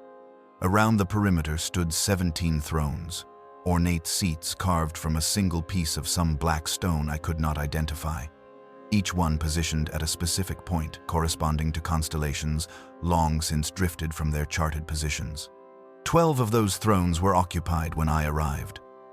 Soul-bound astropaths, each one bearing the distinctive scarred eye sockets and psychic brand that marked our kind, sat in various states of awareness. Some were clearly engaged in transmission, their consciousnesses extended across impossible distances, bodies slack and unresponsive, while their minds touched other worlds. Others were in the reception state, psychic senses open and receptive, waiting for messages to arrive through the warp's chaotic currents. A few sat in meditative stillness, recovering from extended communion or preparing for the next transmission cycle. At the chamber's center, elevated on a dais, sat the choir master. She was ancient, her physical body so withered that she seemed barely more substantial than the robes that draped her frame. But her psychic presence was vast, controlled, refined by centuries of service into something approaching perfection. She perceived my arrival before I had fully entered the chamber, her attention shifting to focus on me with weight that made my newly bound soul recoil instinctively. "Kaira of Varsavia," she said, her voice emerging from a throat that looked too desiccated to produce sound, yet carrying clearly through both physical and psychic channels. "Newly bound, 3 months recovery. Assessed as competent for preliminary service. You will occupy Throne 14. Your primary function will be reception of routine administrative transmissions from the Segmentum Solar. When you have proven capable of this basic work, more complex assignments will follow." I moved to the indicated throne, feeling the psychic weight of those already present measuring me, judging me, determining whether I would prove asset or liability to their collective function. The throne was cold beneath me, the stone seeming to draw heat from my body, but it fit my frame perfectly, despite having been carved millennia before my birth. Perhaps it had been designed to accommodate any form, or perhaps countless years of use had worn it into a shape that suited all comers equally. "Begin reception," the choirmaster commanded. "Open your mind to the warp. Filter out the screaming. Focus only on structured communication bearing the encryption codes you were taught during training. Allow nothing else to enter. Deviation from protocol will result in immediate removal from this station." I did as instructed, lowering the psychic barriers I had been taught to maintain for protection, opening my consciousness to the warp's currents. The experience was immediately overwhelming. The warp was not empty space or calm void. It was an ocean of madness, churning with emotions and thoughts, and the reflected consciousness of every living thing in the galaxy. Worse, it was inhabited by entities that were neither living nor dead, demons and warp predators that circled constantly, seeking any opening through which to enter real space and feed upon mortal souls. But I bore the Emperor's mark now, his binding visible in the warp as golden chains wrapped through my soul. The predators recoiled from that mark, recognizing power too vast to challenge. Where an unbound psyker would have been immediately assailed and likely consumed, I moved through the warp's currents with relative safety, protected by a presence that transcended my own meager strength. Messages began arriving almost immediately. Administrative data from nearby systems, routine reports on tithe collections and population counts, requests for resource allocation, and clarifications on imperial law. Each message was encrypted with psychic keys that only properly trained astropaths could decrypt, ensuring that even if demons intercepted the transmissions, they could not derive useful intelligence from the contents. I received these messages and relayed them, my consciousness acting as receiver and translator, converting psychic impressions back into Gothic text that was then transcribed by servitors for delivery to the appropriate administratum offices. The work was tedious, requiring constant focus but little creativity, the psychic equivalent of a scribe copying documents endlessly without comprehending their contents. Hours passed. My awareness of time became fragmented, my consciousness partially submerged in the warp, while my body remained seated on the throne. Other astropaths in the relay station shifted between transmission and reception, the choir master coordinating our efforts to ensure continuous coverage. We were a machine made of souls rather than metal, components in a communication network that spanned the Imperium. When my first shift ended, 8 hours after it had begun, I withdrew from the warp and discovered my body had been sitting motionless the entire time. My muscles were cramped, my bladder uncomfortably full, my throat parched from dehydration. These physical needs had been completely absent from my awareness while working, my consciousness so focused on psychic reception that bodily sensation had simply ceased to register. A chapter serf approached with water and nutrient paste, standard provisions for those of us who could not be trusted to maintain our own physical welfare while engaged in astropathic work. I consumed both without tasting them, the food and drink merely fuel for a body that had become secondary to its psychic function.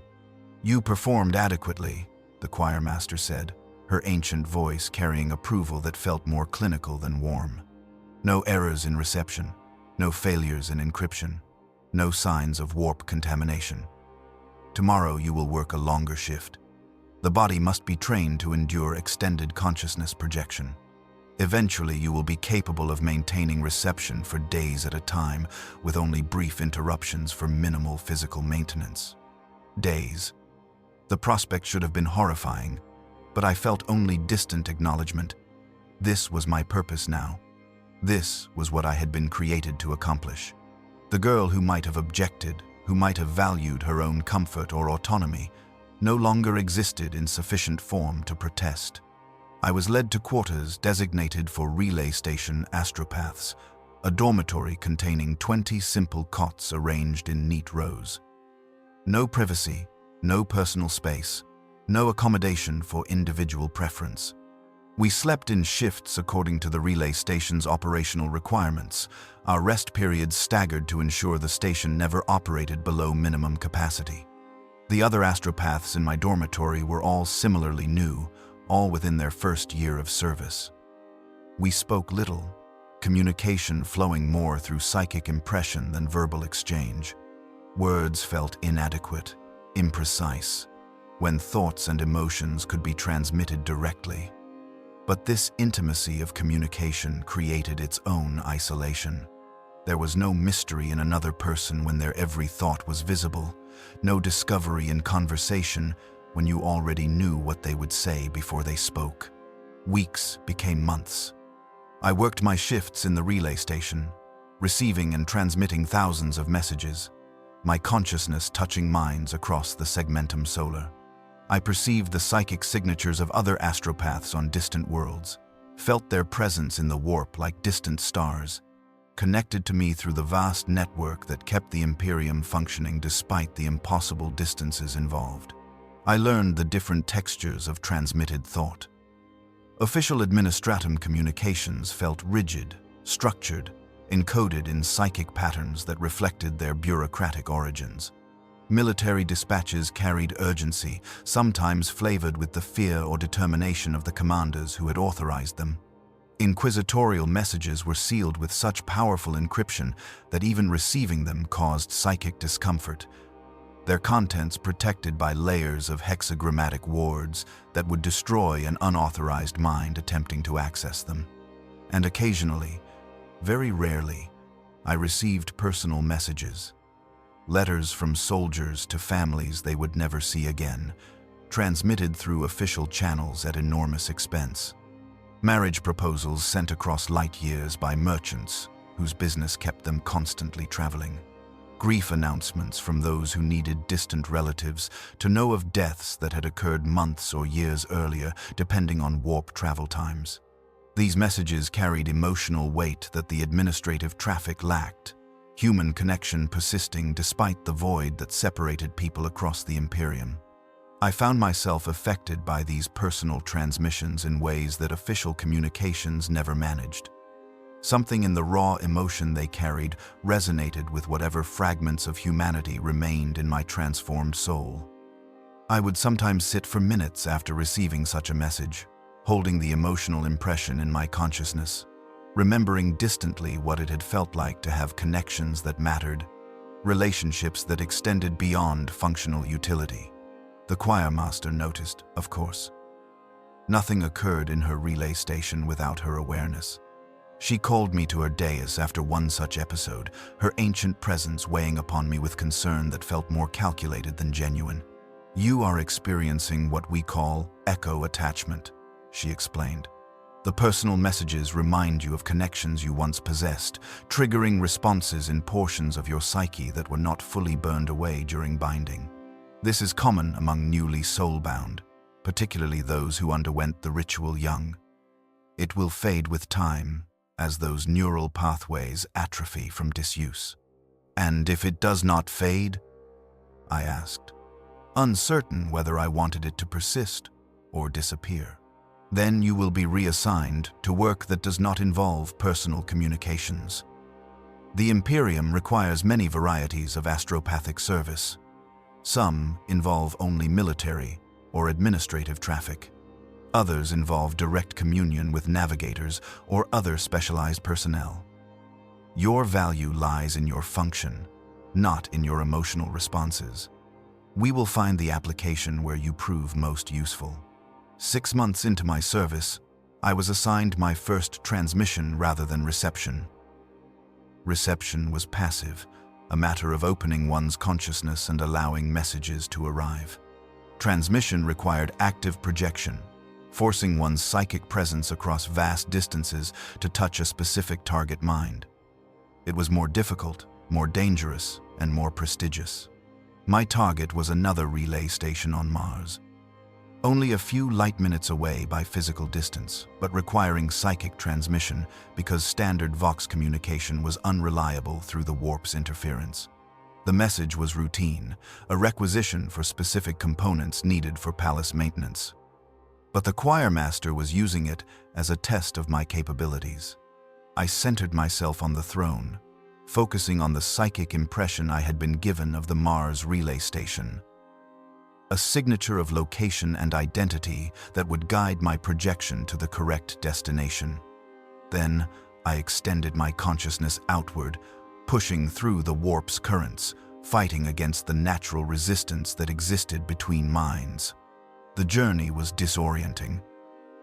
Physical distance had no direct correlation to psychic distance. Mars was close in astronomical terms but felt infinitely far in the warp. The space between Terra and the red planet churned by millennia of industrial activity and Mechanicus worship that had reshaped local warp topography. I pushed through, my projection growing weaker the further I extended, until finally I felt the presence of another astropath, their consciousness receptive and waiting. I transmitted the message, converting Gothic text into pure psychic impression, encoding it with the proper keys, ensuring it could be received and decrypted without loss of fidelity. The entire process took perhaps 30 seconds of subjective time, though objective time was difficult to measure when consciousness operated outside normal causality. When I withdrew back to my body, I found myself trembling with exertion, nose bleeding from the psychic strain, but the choir master's approval was evident in her psychic signature. Satisfaction at a task performed correctly. "Adequate," she said, the highest praise I had heard her offer. "You will begin regular transmission duty alongside your reception work. Your range is currently limited to the inner system, but this will expand with practice. Eventually, you may be capable of reaching across light years, touching minds in distant systems, serving as critical link in the Imperium's communication network." More months passed. My capabilities grew through constant use. I could maintain reception for longer periods, process more messages simultaneously, distinguish between legitimate transmissions and warp phenomena that mimicked psychic communication. My transmission range extended from Mars to the outer system, then to nearby star systems, my consciousness learning to navigate the warp's chaotic topography with increasing confidence. But as my abilities expanded, so too did the cost of using them. Each transmission left me exhausted. Each reception session drained something from my soul that did not fully replenish during rest periods. The binding itself seemed to tighten with use, the golden chains becoming more prominent in my psychic perception, the Emperor's will pressing more heavily upon my thoughts. I began experiencing what other soulbound called the erosion. Memories continued fading, particularly those unconnected to my current function. I could no longer remember my village's name with any certainty. My parents' faces had become completely indistinct, generic shapes that might represent any feudal world farmers. Even my time at the Scholastica was growing hazy. Specific events blurring together into undifferentiated training. More troubling was the emotional flattening. Feelings that had once seemed muted but present were now barely registering at all. I could identify that I should feel fear or joy or sadness in particular situations, but the actual experience of those emotions was increasingly abstract. Intellectual recognition without visceral response. I was becoming precisely what the Archmagos had described, a simplified version of myself, reduced to core function without the messy complexity of full personhood. A year after my assignment to Relay Station 47, I was transferred to more specialized work. The choirmaster called me to her dais on what had seemed like an ordinary day, her psychic presence carrying news that felt simultaneously like promotion and demotion. "You have been requisitioned," she said without preamble. "The Departamento Munitorum requires astropathic support for a crusade fleet preparing to depart the Segmentum Solar. You will be assigned to the flagship of Lord General Constantine, providing direct psychic communication between his command staff and other fleet elements. This is significant advancement from relay station work. It is also considerably more dangerous. You will be exposed to combat situations, to Xenos psychic influences, to the warp's full chaos, rather than the relatively protected environment of the palace." I should have felt something at this news. Pride at the assignment, or fear of the danger, or excitement at the prospect of leaving Terra for the first time since the black ships had brought me here. But all I felt was acknowledgement. Neutral acceptance of new orders. "When do I depart?" I asked, my voice carrying no inflection that might betray emotional response. "Immediately. Gather your possessions and report to Embarkation Bay 93. A shuttle will transport you to the fleet anchorage in high orbit. From there, you will board the flagship and present yourself to the command staff. Perform your duties adequately, and you will serve the Emperor well. Fail, and you will be replaced with another astropath from the countless thousands available." I rose from the throne I had occupied for a year, feeling nothing of the attachment one might expect from leaving familiar surroundings. The relay station had never been home, merely a location where I performed assigned function. The flagship would be different location for the same essential purpose. Geography was irrelevant when one's consciousness regularly traversed light years. I collected my few possessions, standard issue robes and identification markers. Nothing personal because personal possessions implied individuality. I no longer meaningfully possessed. The other astropaths in the dormitory barely acknowledged my departure. Each focused on their own service, their own gradual erosion into simplified function. The journey to high orbit was brief. The shuttle's acceleration compensated by gravitic systems that made the transition from Terra's surface to void feel almost gentle. Through the viewport, I caught one last glimpse of the throne world, the hive cities and the palace, the cradle of humanity that I might never see again. I felt I should experience some emotion at this departure, some sentiment about leaving the place where I had been transformed, but there was nothing. Just the distant recognition that this was significant, coupled with complete inability to care. The Crusade fleet hung in the void like a constellation of artificial stars. Hundreds of ships ranging from massive battleships to tiny support craft, all bearing the Aquila and the various heraldry of the Imperial forces they represented. The flagship was a venerable class Grand Cruiser, the Light of Terra, its hull adorned with Gothic architecture that made it seem more flying cathedral than warship. I was received aboard by the ship's master of astropaths, a soul-bound woman named Syria who had served in fleet operations for decades. She evaluated me with psychic senses that felt intrusive, probing at my capabilities and limitations with professional detachment. "Young," she observed, "barely past initial binding. But your ratings suggest competence. You will work under my direct supervision initially. Understand that fleet astropathy is different from relay station work. Messages must be prioritized instantaneously. Errors can cost battles, campaigns, entire worlds. The margin for failure is non-existent. Can you function under these conditions? Yes, I replied, because any other answer was unacceptable, and because I genuinely did not know if I possessed whatever quality might constitute hesitation or doubt. We will see, Syria said. The crusade departs in 3 days. Until then, you will familiarize yourself with fleet communications protocols and establish psychic links with the other astropaths embedded throughout the fleet. When we enter the warp, you will discover if you are truly ready for this service. The Crusade's destination was a system designated in Imperial records as Valtor, located several hundred light-years from Terra in a region where Xenos activity had been reported. Orc raiders, specifically a growing wag that threatened multiple human-held systems. Our mission was suppression, the elimination of the Xenos threat before it could grow beyond local forces' capacity to contain.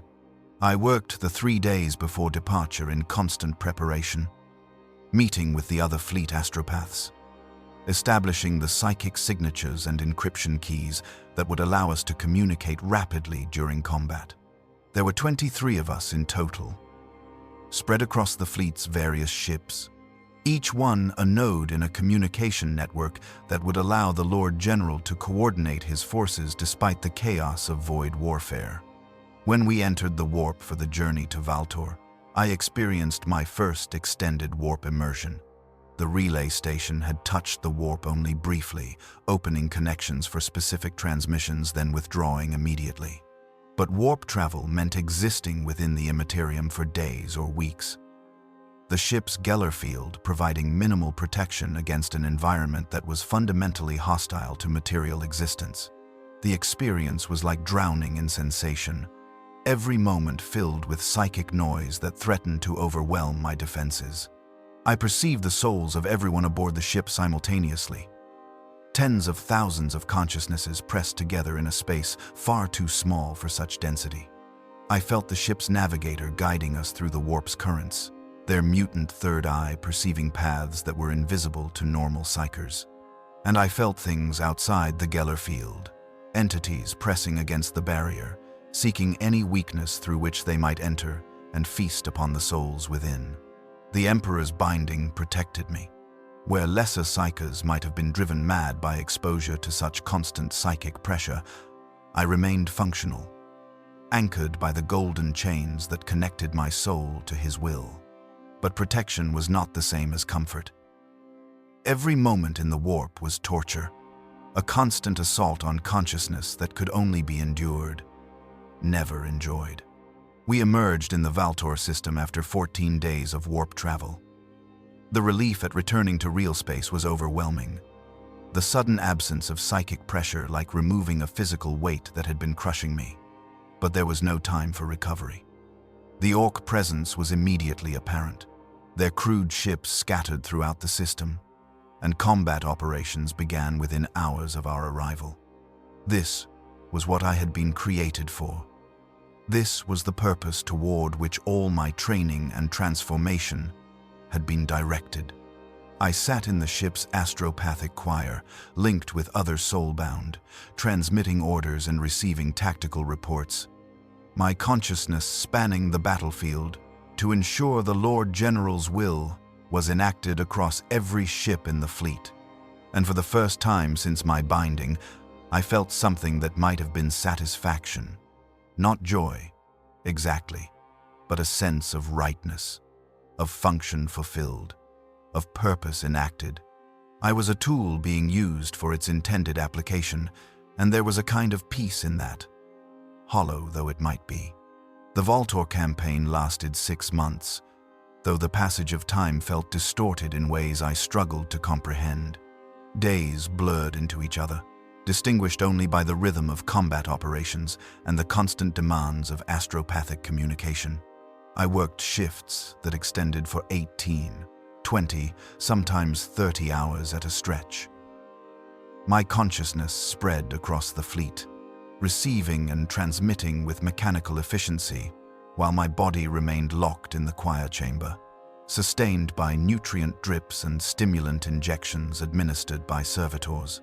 We achieved victory, eventually, The Orc Wag was broken, their crewed ships destroyed or scattered, their ground forces purged from the system's inhabited worlds.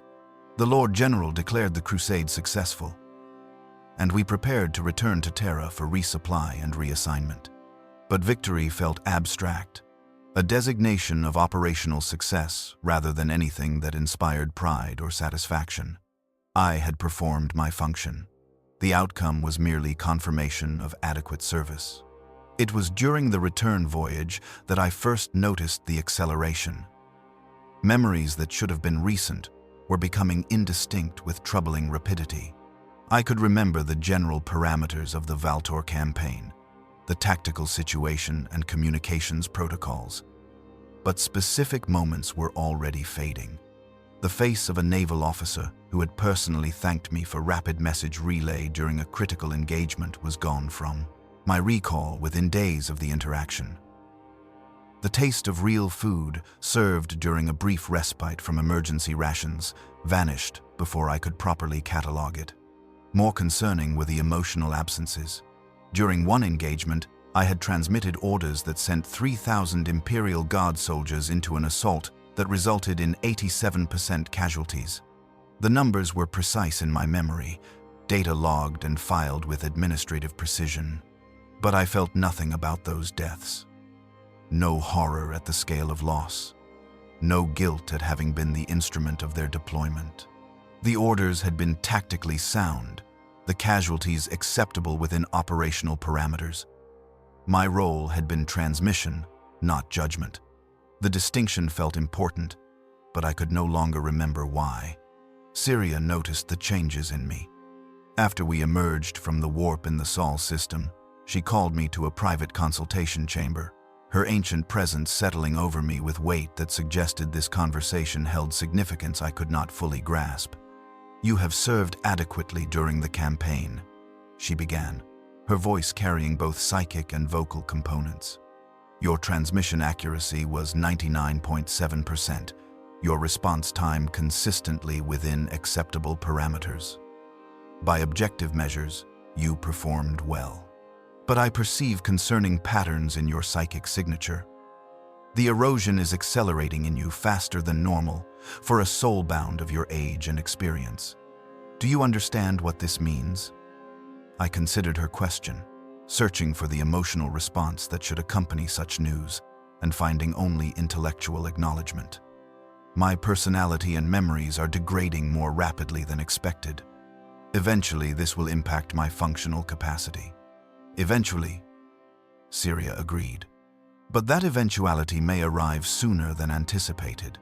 Most soulbound experience gradual erosion over decades or centuries. You are showing degradation patterns I would expect from someone who has served for 50 years, not 2. Your binding may have been particularly invasive, burning deeper into your psyche than usual. Or you may simply possess less resilient psychological architecture, less core self to serve as foundation once the periphery is worn away." She paused, and I felt her probing at my psychic signature, searching for something specific. "There is another possibility. Some soulbound accelerate their own erosion unconsciously, allowing memories and personality to slip away because retention causes pain. Are you mourning what you have lost, Kaira? Are you deliberately forgetting because remembering hurts too much?" The question should have provoked something. Denial or admission, but I felt only uncertainty. Was I deliberately releasing memories? I could not tell. The boundary between natural degradation and active abandonment had become impossible to distinguish. Perhaps there was no meaningful difference. "I do not know," I said finally, the most honest answer I could provide. Syria withdrew her probing presence, settling back with what might have been resignation. "Few of us do. In the end, the erosion is insidious precisely because it claims our capacity to recognize what we have lost. You will continue serving. Your current degradation has not yet impacted functional capacity. But understand that you are on a trajectory toward complete dissolution if the acceleration continues. At some point, Potentially within a decade rather than a century, there will be insufficient self remaining to maintain cohesion. When that threshold is reached, you will be retired from active service.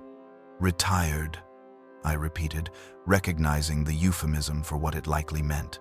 Given final rights and granted the Emperor's peace, Syria clarified, confirming my suspicion. We do not allow soulbound to continue serving once they have degraded beyond utility. The risk of malfunction or corruption becomes too great. You will be granted an honorable end, your gene seed, such as it exists in psychers, reclaimed for whatever use the Imperium might find for it. This is not threat or punishment.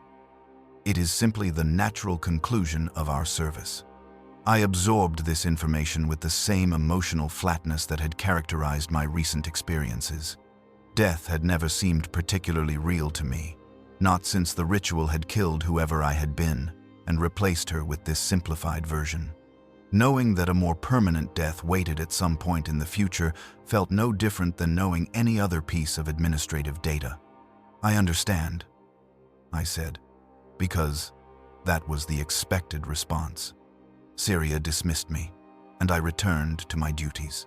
The flagship docked at the fleet anchorage above Terra, and I was transferred back to palace service, reassigned to a different relay station that handled longer-range communications. The work was similar to my previous posting, but with greater responsibility, messages sent across entire segmentums rather than just the local sector. Decades passed. I struggle now to provide precise chronology because time itself became increasingly abstract. I served in relay stations and aboard ships, transmitted messages to 1,000 worlds I would never visit, touched minds spread across the Imperium's vast expanse. The work was constant, unending, the demand for astropathic communication never diminishing no matter how many soulbound were created to meet it. I watched the Imperium from my unique vantage, perceiving patterns that would be invisible to those locked into single locations or shorter timescales. I saw sectors rise and fall, productive systems declining into irrelevance, while backwater worlds suddenly gained strategic importance. I saw crusades launched and concluded, military campaigns that consumed millions of lives, communicated to me as simple data points in tactical assessments. I saw the slow entropy of imperial infrastructure, each generation maintaining less than the previous had inherited, the Imperium gradually decaying despite desperate efforts to preserve what remained. And I saw others soulbound. Thousands of us spread throughout the Imperium, each one gradually degrading according to their own timeline. Some served for centuries before erosion claimed them. Others lasted only years before their psyches fragmented beyond recovery. We were consumable resources, expected lifespans calculated and factored into administratum projections, just like ammunition expenditure or equipment depreciation rates. I met Marith again during one of my rotations back to Terra, perhaps 40 years after my initial binding, though I could not be certain of the exact duration.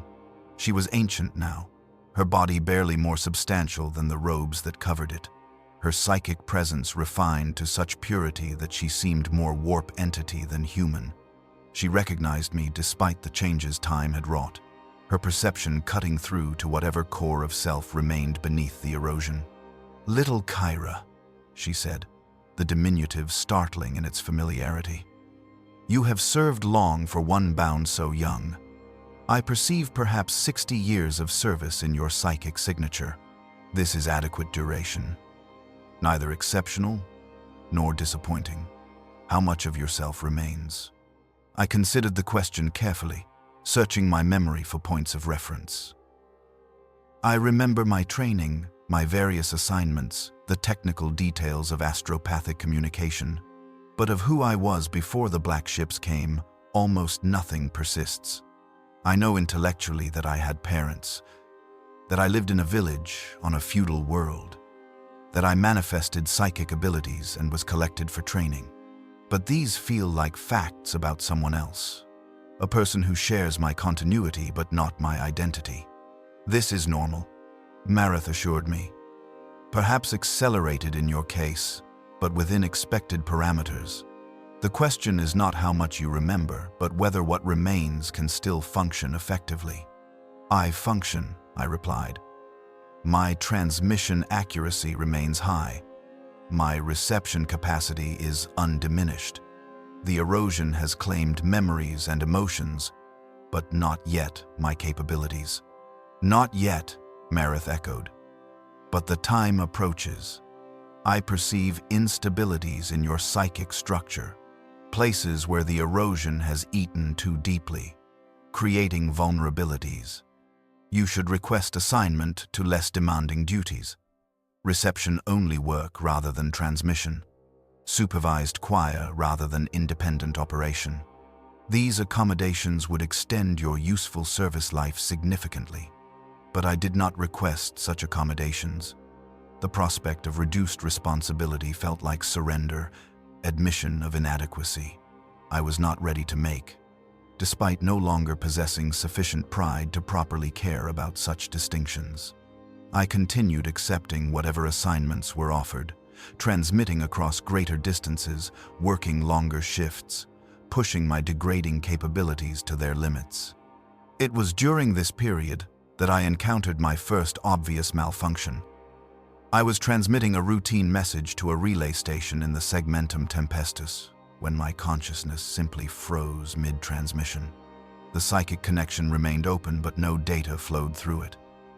I was aware of the failure, aware that I should be acting to correct it, but completely unable to initiate any response. I simply existed in a state of locked-in completion, watching helplessly as seconds stretched into minutes.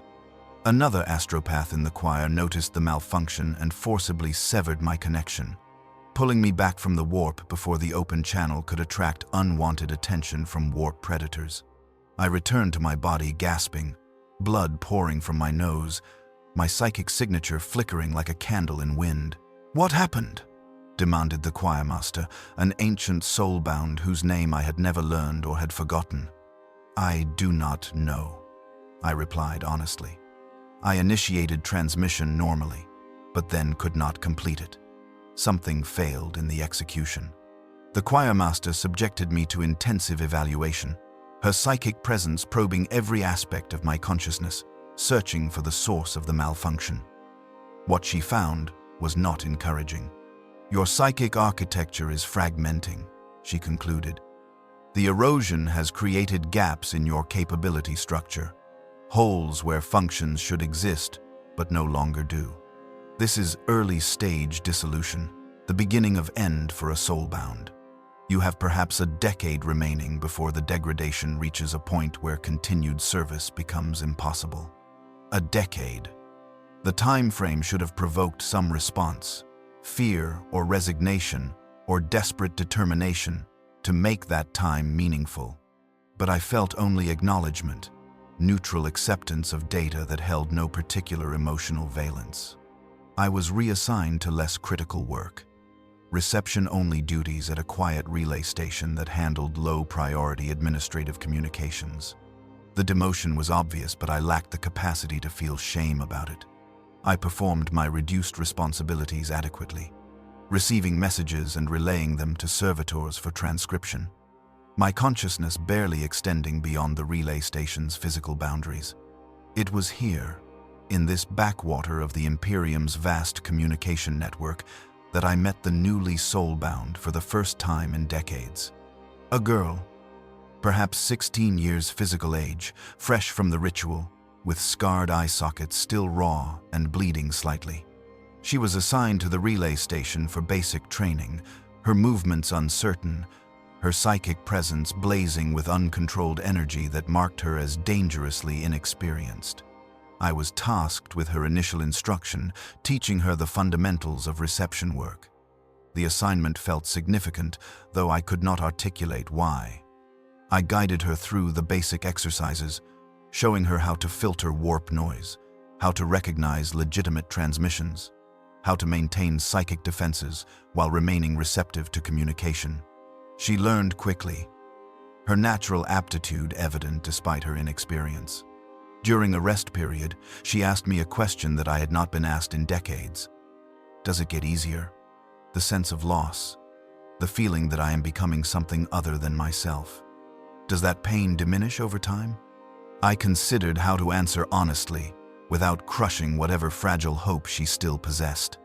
The pain diminishes, I said carefully, but not because you adapt to it or overcome it. It diminishes because you lose the capacity to feel it fully. The erosion that claims memories and personality also claims the ability to mourn what is lost. Eventually, you will not hurt, but only because you will have forgotten how to hurt. She absorbed this with visible distress, her psychic signature roiling with emotions I could perceive but no longer properly understand. Fear and grief and desperate hope all mixed together in a complexity that felt alien to my simplified existence. "Is that what you have become?" she asked. "Someone who has forgotten how to hurt?" I searched for an honest answer and found only uncertainty. I do not know what I have become. I know what I was, vaguely, and I know what I do. But who I am in the space between those points has become increasingly unclear. Perhaps this is what we all become eventually. Tools that function without the burden of self-awareness. The girl said nothing more, but I felt her fear intensify.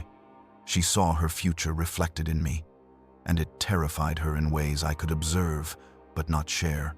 I wanted to offer comfort, some reassurance that her path might differ from mine, but I could not construct such reassurance without lying. We were both soul-bound. The destination was inevitable, even if the timeline varied. Years continued their inexorable progression. I watched the girl gradually transform into someone efficient and simplified. Her initial terror smoothing into professional competence as the erosion claimed whatever had made her unique. She stopped asking questions about meaning or purpose, accepting her function with the same emotional neutrality that characterized my own existence. When she was eventually transferred to a more demanding assignment, I felt nothing at her departure, our brief connection forgotten within days. The malfunctions became more frequent. Twice more I experienced the frozen state where I could not complete transmissions. Once I received a message intended for a different astropath, my psychic signature somehow overlapping with theirs in a way that should have been impossible with proper encryption. Another time I simply lost several hours, my consciousness existing in a state of non-awareness until I was found slumped over my throne, body present, but mind completely absent. Each incident resulted in further reduction of my responsibilities. I was removed from transmission work entirely, limited to the simplest reception tasks, supervised constantly to ensure malfunctions did not compromise operational security. I had become what Syria had warned me about decades earlier. A soul-bound, degraded beyond reliable utility, maintained only because complete disposal required authorization from higher authorities who moved slowly on matters they considered low priority. It was in this diminished state that I experienced what I would later recognize as my final assignment. I was receiving routine messages at a backwater relay station when a transmission arrived that was different from the standard traffic. It carried the encryption codes of the Inquisition, marked as highest priority, intended for relay directly to Terra without intermediate processing. I received the message and immediately recognized that something was wrong. The psychic signature attached to it felt corrupted, tainted by warp exposure in ways that legitimate inquisitorial communications should never be. Either the sender had been compromised by chaos, or the message itself was a trap designed to infiltrate Imperial communication networks with demonic influence. Protocol was clear. Potentially corrupted messages should be isolated immediately, examined by senior astropaths and inquisitorial authorities before being allowed to propagate further. But my degraded state made following protocol difficult. The message was high priority, marked for immediate relay. My simplified thought patterns struggled with the contradiction between priority designation and corruption indicators. I made a decision that would haunt whatever remained of my consciousness. I isolated the message, refusing to relay it, and reported the potential corruption to the relay station's choirmaster. She subjected the transmission to detailed analysis and confirmed my assessment.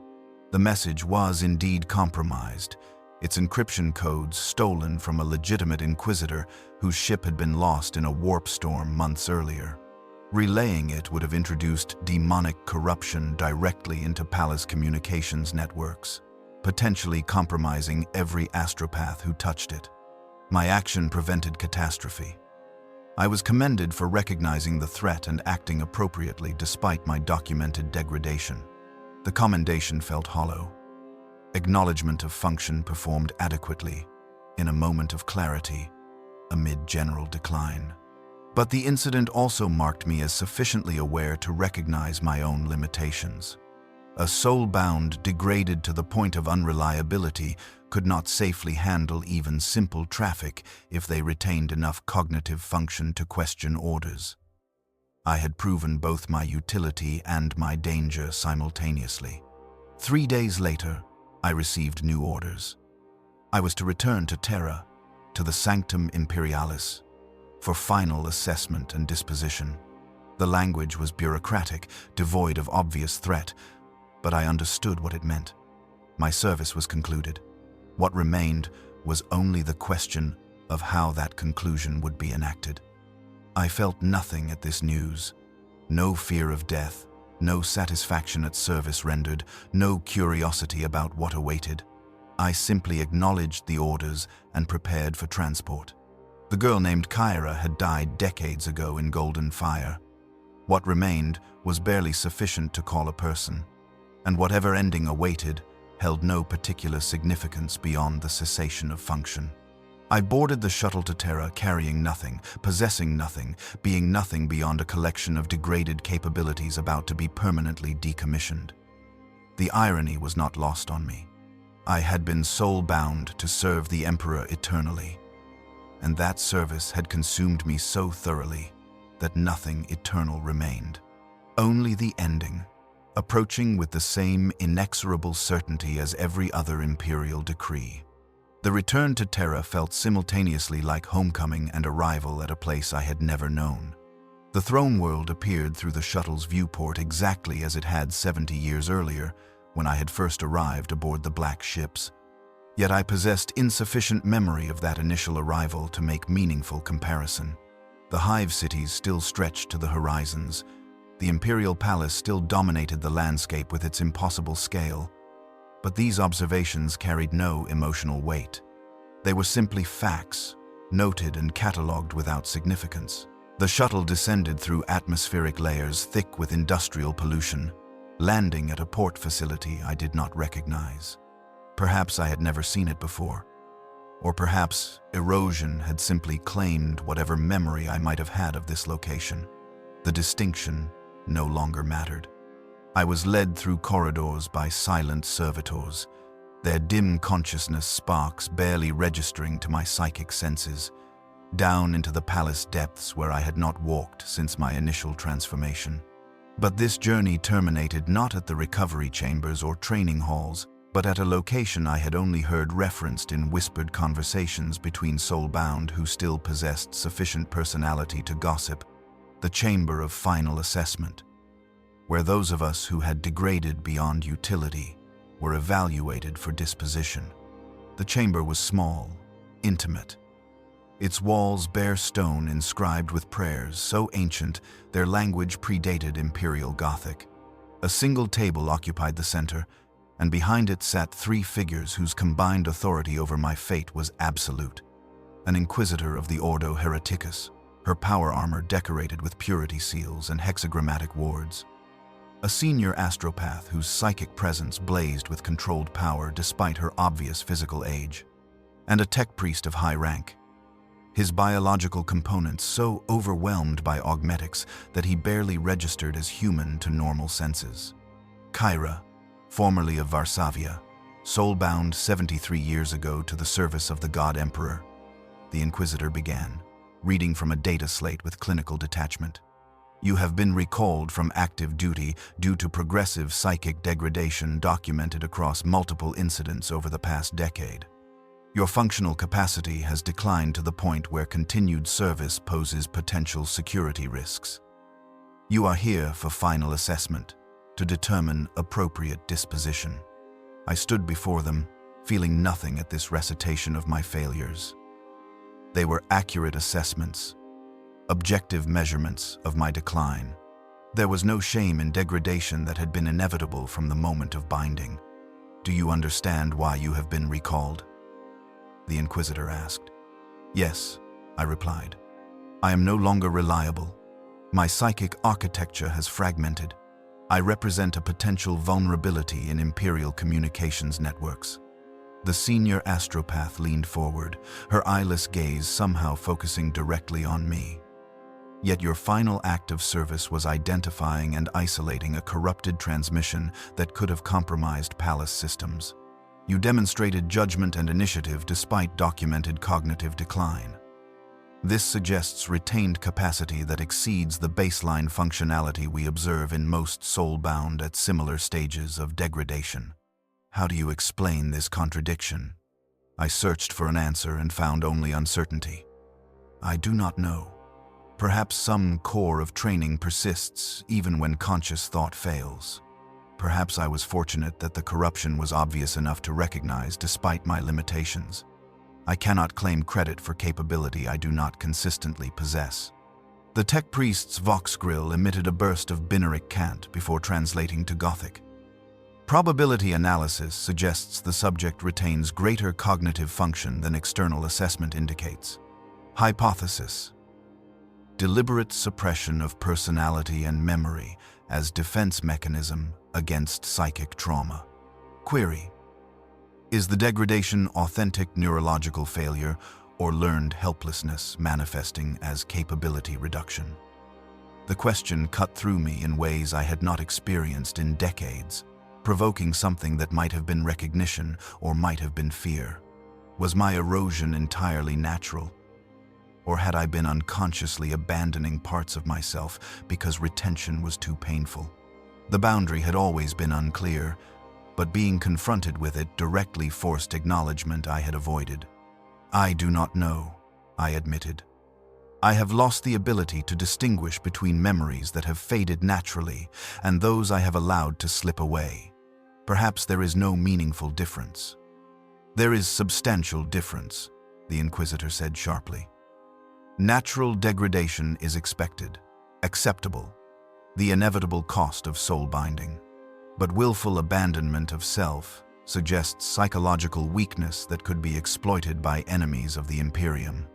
A soul-bound who has chosen not to remember might also choose not to serve, might be vulnerable to corruption precisely because they have already surrendered the core of identity that should resist such influences. She stood, circling around the table to approach me directly. At close range, I could feel the null field generators built into her armor, technology designed to suppress psychic activity in her vicinity. My abilities dampened in her presence, the constant background awareness of souls and emotions reducing to almost nothing. I will ask you directly, she said, her voice carrying the weight of inquisitorial authority that could decree life or death with absolute impunity. Have you been compromised by chaos? Has any entity from the warp touched your consciousness, offered you anything, whispered promises or threats? No, I replied immediately. The answer reflexive and certain despite my degradation. The Emperor's binding protects against such intrusion. I have felt warp entities pressing against that protection countless times during my service, but none have breached it. I remain uncorrupted. Conviction alone is insufficient evidence, she countered. The most thoroughly corrupted often believe themselves pure, but your psychic signature shows no signs of demonic taint, no structural abnormalities consistent with possession or gradual corruption. You appear to be exactly what you claim, a soul-bound, degraded by service rather than compromised by enemies. She returned to her position behind the table, conferring briefly with her fellow assessors through methods I could not perceive.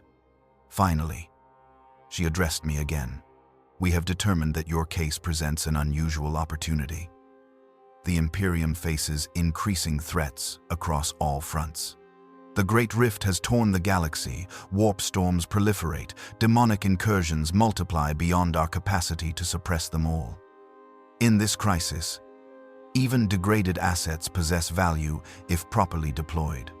You will be given a choice. Kaira of Varsavia. A genuine choice, not the false agency of your initial binding. The promise of choice felt alien, impossible. I had not made a meaningful decision in decades, my actions dictated by orders and protocols that left no room for personal preference. What choice? I asked, my voice carrying uncertainty that would have been impossible when I still possessed sufficient personality to fear consequences. First option, the Inquisitor said. You may accept honorable retirement. You will be granted the Emperor's peace. Your service concluded with appropriate rites. Your physical form given final rest while your soul returns to his keeping. This is the standard disposition for soulbound who have served their functional lifespan. It is peaceful, dignified, and final. She paused, allowing that option to settle before continuing. Second option. You may accept reassignment to a crisis deployment of maximum danger and minimal survival expectation. A sector on the Imperium's eastern fringe has been cut off by warp storms. Communication with the isolated systems is sporadic and requires astropaths of exceptional capability. We are assembling a task force of soulbound specifically for this mission. Individuals whose degradation makes them expendable, but whose experience gives them potential to succeed where younger astropaths would fail. You would join this task force. You would almost certainly not survive. But you would serve to your absolute limit, and that service might save millions of lives in systems that would otherwise be lost to isolation and despair. The contrast was stark. Peace now, or service unto inevitable death. The old Kaira, the girl from Varsavia who had hidden in darkness and fought to survive, might have chosen peace without hesitation. But that girl no longer existed in sufficient form to make such decisions. What remained was a tool, and tools existed only to be used. The second option, I said. I will continue serving. The senior astropath's psychic signature flickered with something that might have been approval or might have been pity. You choose continued service even knowing it leads to certain death. Why? What drives you to reject the peace that has been earned through 7 decades of faithful duty? I searched for an answer that would satisfy her and found only fragments of motivation I could barely articulate. Because I am soulbound. Because this is what I was created to do. Because stopping feels like failure even though I know intellectually that retirement is an acceptable conclusion.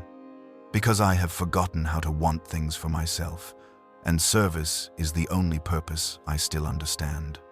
Honesty, at least, the tech priest observed. The subject demonstrates authentic motivation, consistent with proper conditioning. Recommendation. Approve for crisis deployment with full awareness that survival probability approaches 0. The Inquisitor nodded. Approved. You will be transported immediately to the assembling task force. The mission parameters will be briefed en route. Understand that this is likely the last decision you will ever make, Kaira. Make peace with whatever remains of yourself during the journey. Once you arrive at the deployment zone, there will be no opportunity for reflection or regret. I was dismissed, escorted from the assessment chamber by servitors who led me to a different shuttle bay than the one where I had arrived. The vessel waiting there was a small transport ship, functional rather than ornate, designed for rapid movement rather than comfort.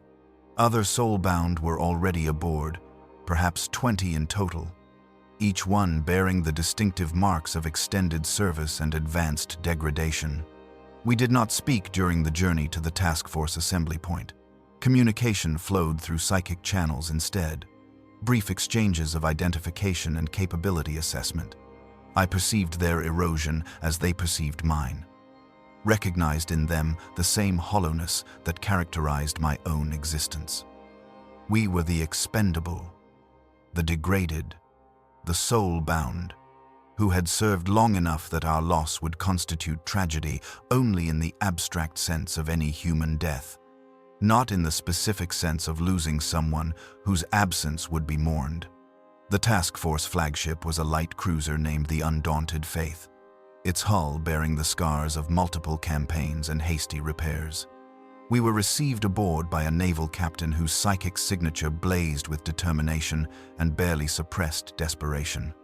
The mission parameters, he explained, were simple in concept but nearly impossible in execution. The Hadron sector had been isolated by warp storms for 3 years.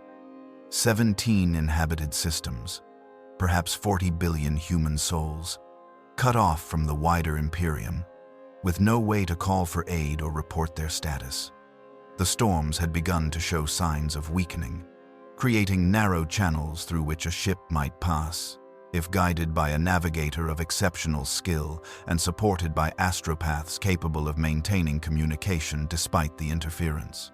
Our task was to reach the sector capital, establish contact with local authorities, assess the situation, and relay intelligence back to the Imperium so that proper relief forces could be organized.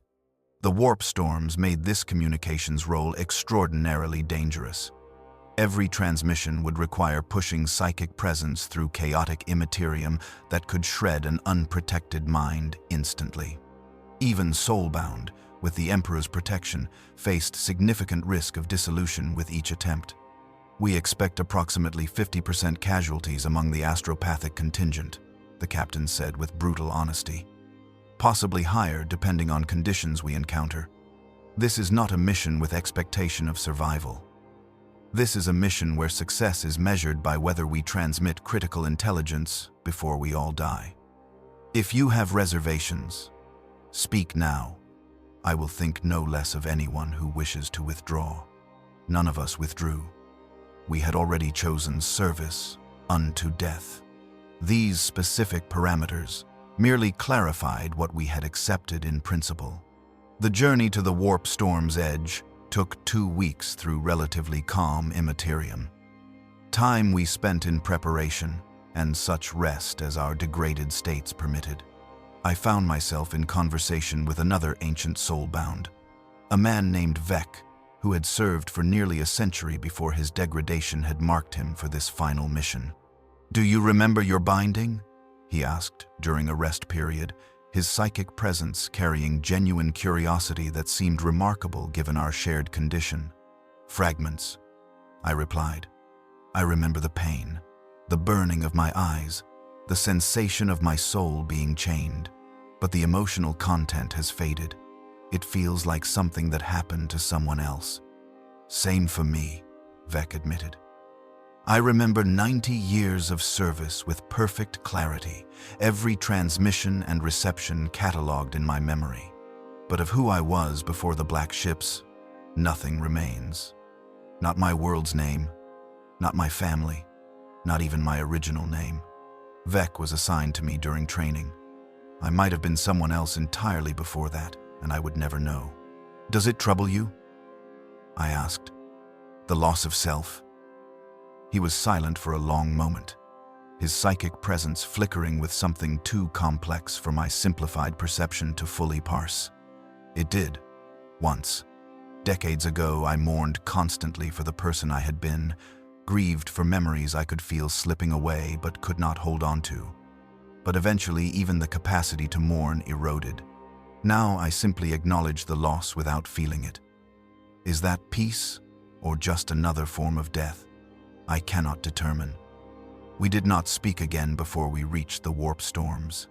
When the moment came to enter that roiling chaos, to plunge into immaterium so turbulent that even Geller fields provided only marginal protection, I felt something I had not experienced in years. Fear. Real. Visceral. Undeniable. Terror at what awaited. The erosion had not claimed everything after all. Some fragment of survival instinct remained, buried beneath decades of suppression and simplification. As we entered the storm, as psychic pressure began building to unbearable levels, as the warp itself seemed to tear at the barriers protecting our souls. That fragment of Kaira who had once hidden in darkness and fought to live awoke screaming. The storm was worse than anything I had experienced during 7 decades of service. The warp churned with such violence that navigation became nearly impossible. Our navigator reporting that the currents shifted faster than she could perceive them, creating routes that existed for moments before collapsing into chaos.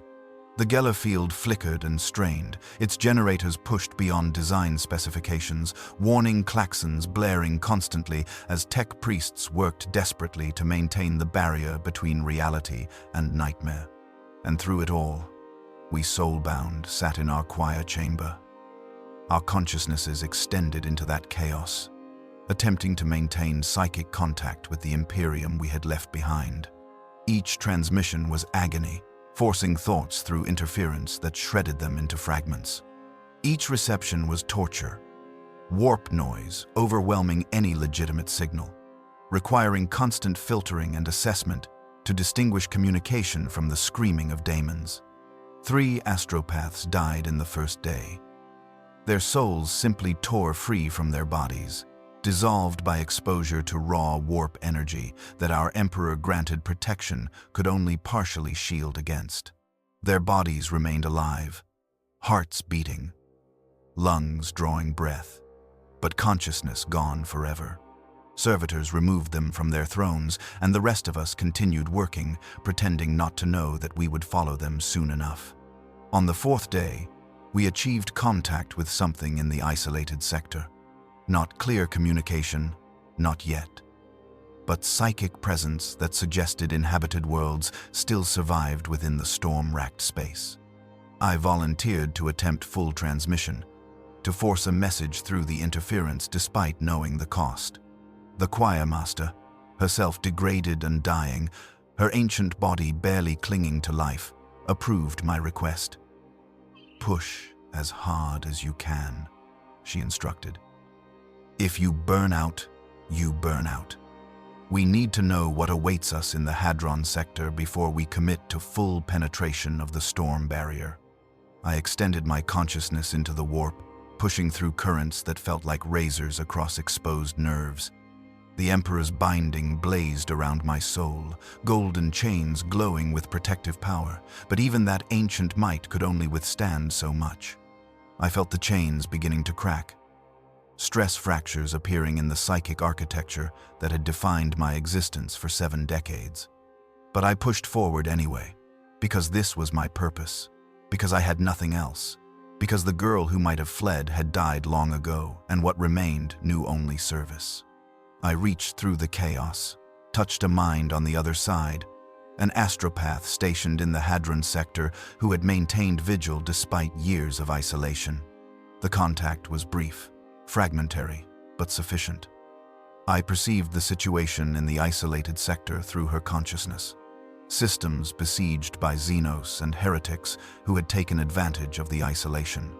Populations desperate, resources depleted, hope fading, but still fighting, still loyal, still waiting for the Imperium to remember them and send aid. I pulled back from the contact, transmitted the intelligence I had gathered to my fellow soulbound, and then felt something fundamental break inside me. The psychic architecture that Mareth had warned me about decades earlier. The structures that held my consciousness together, despite erosion and degradation, simply failed. Cracks became fractures, fractures became gaps, and through those gaps my sense of self began leaking away like blood from a mortal wound. I remained conscious, but barely.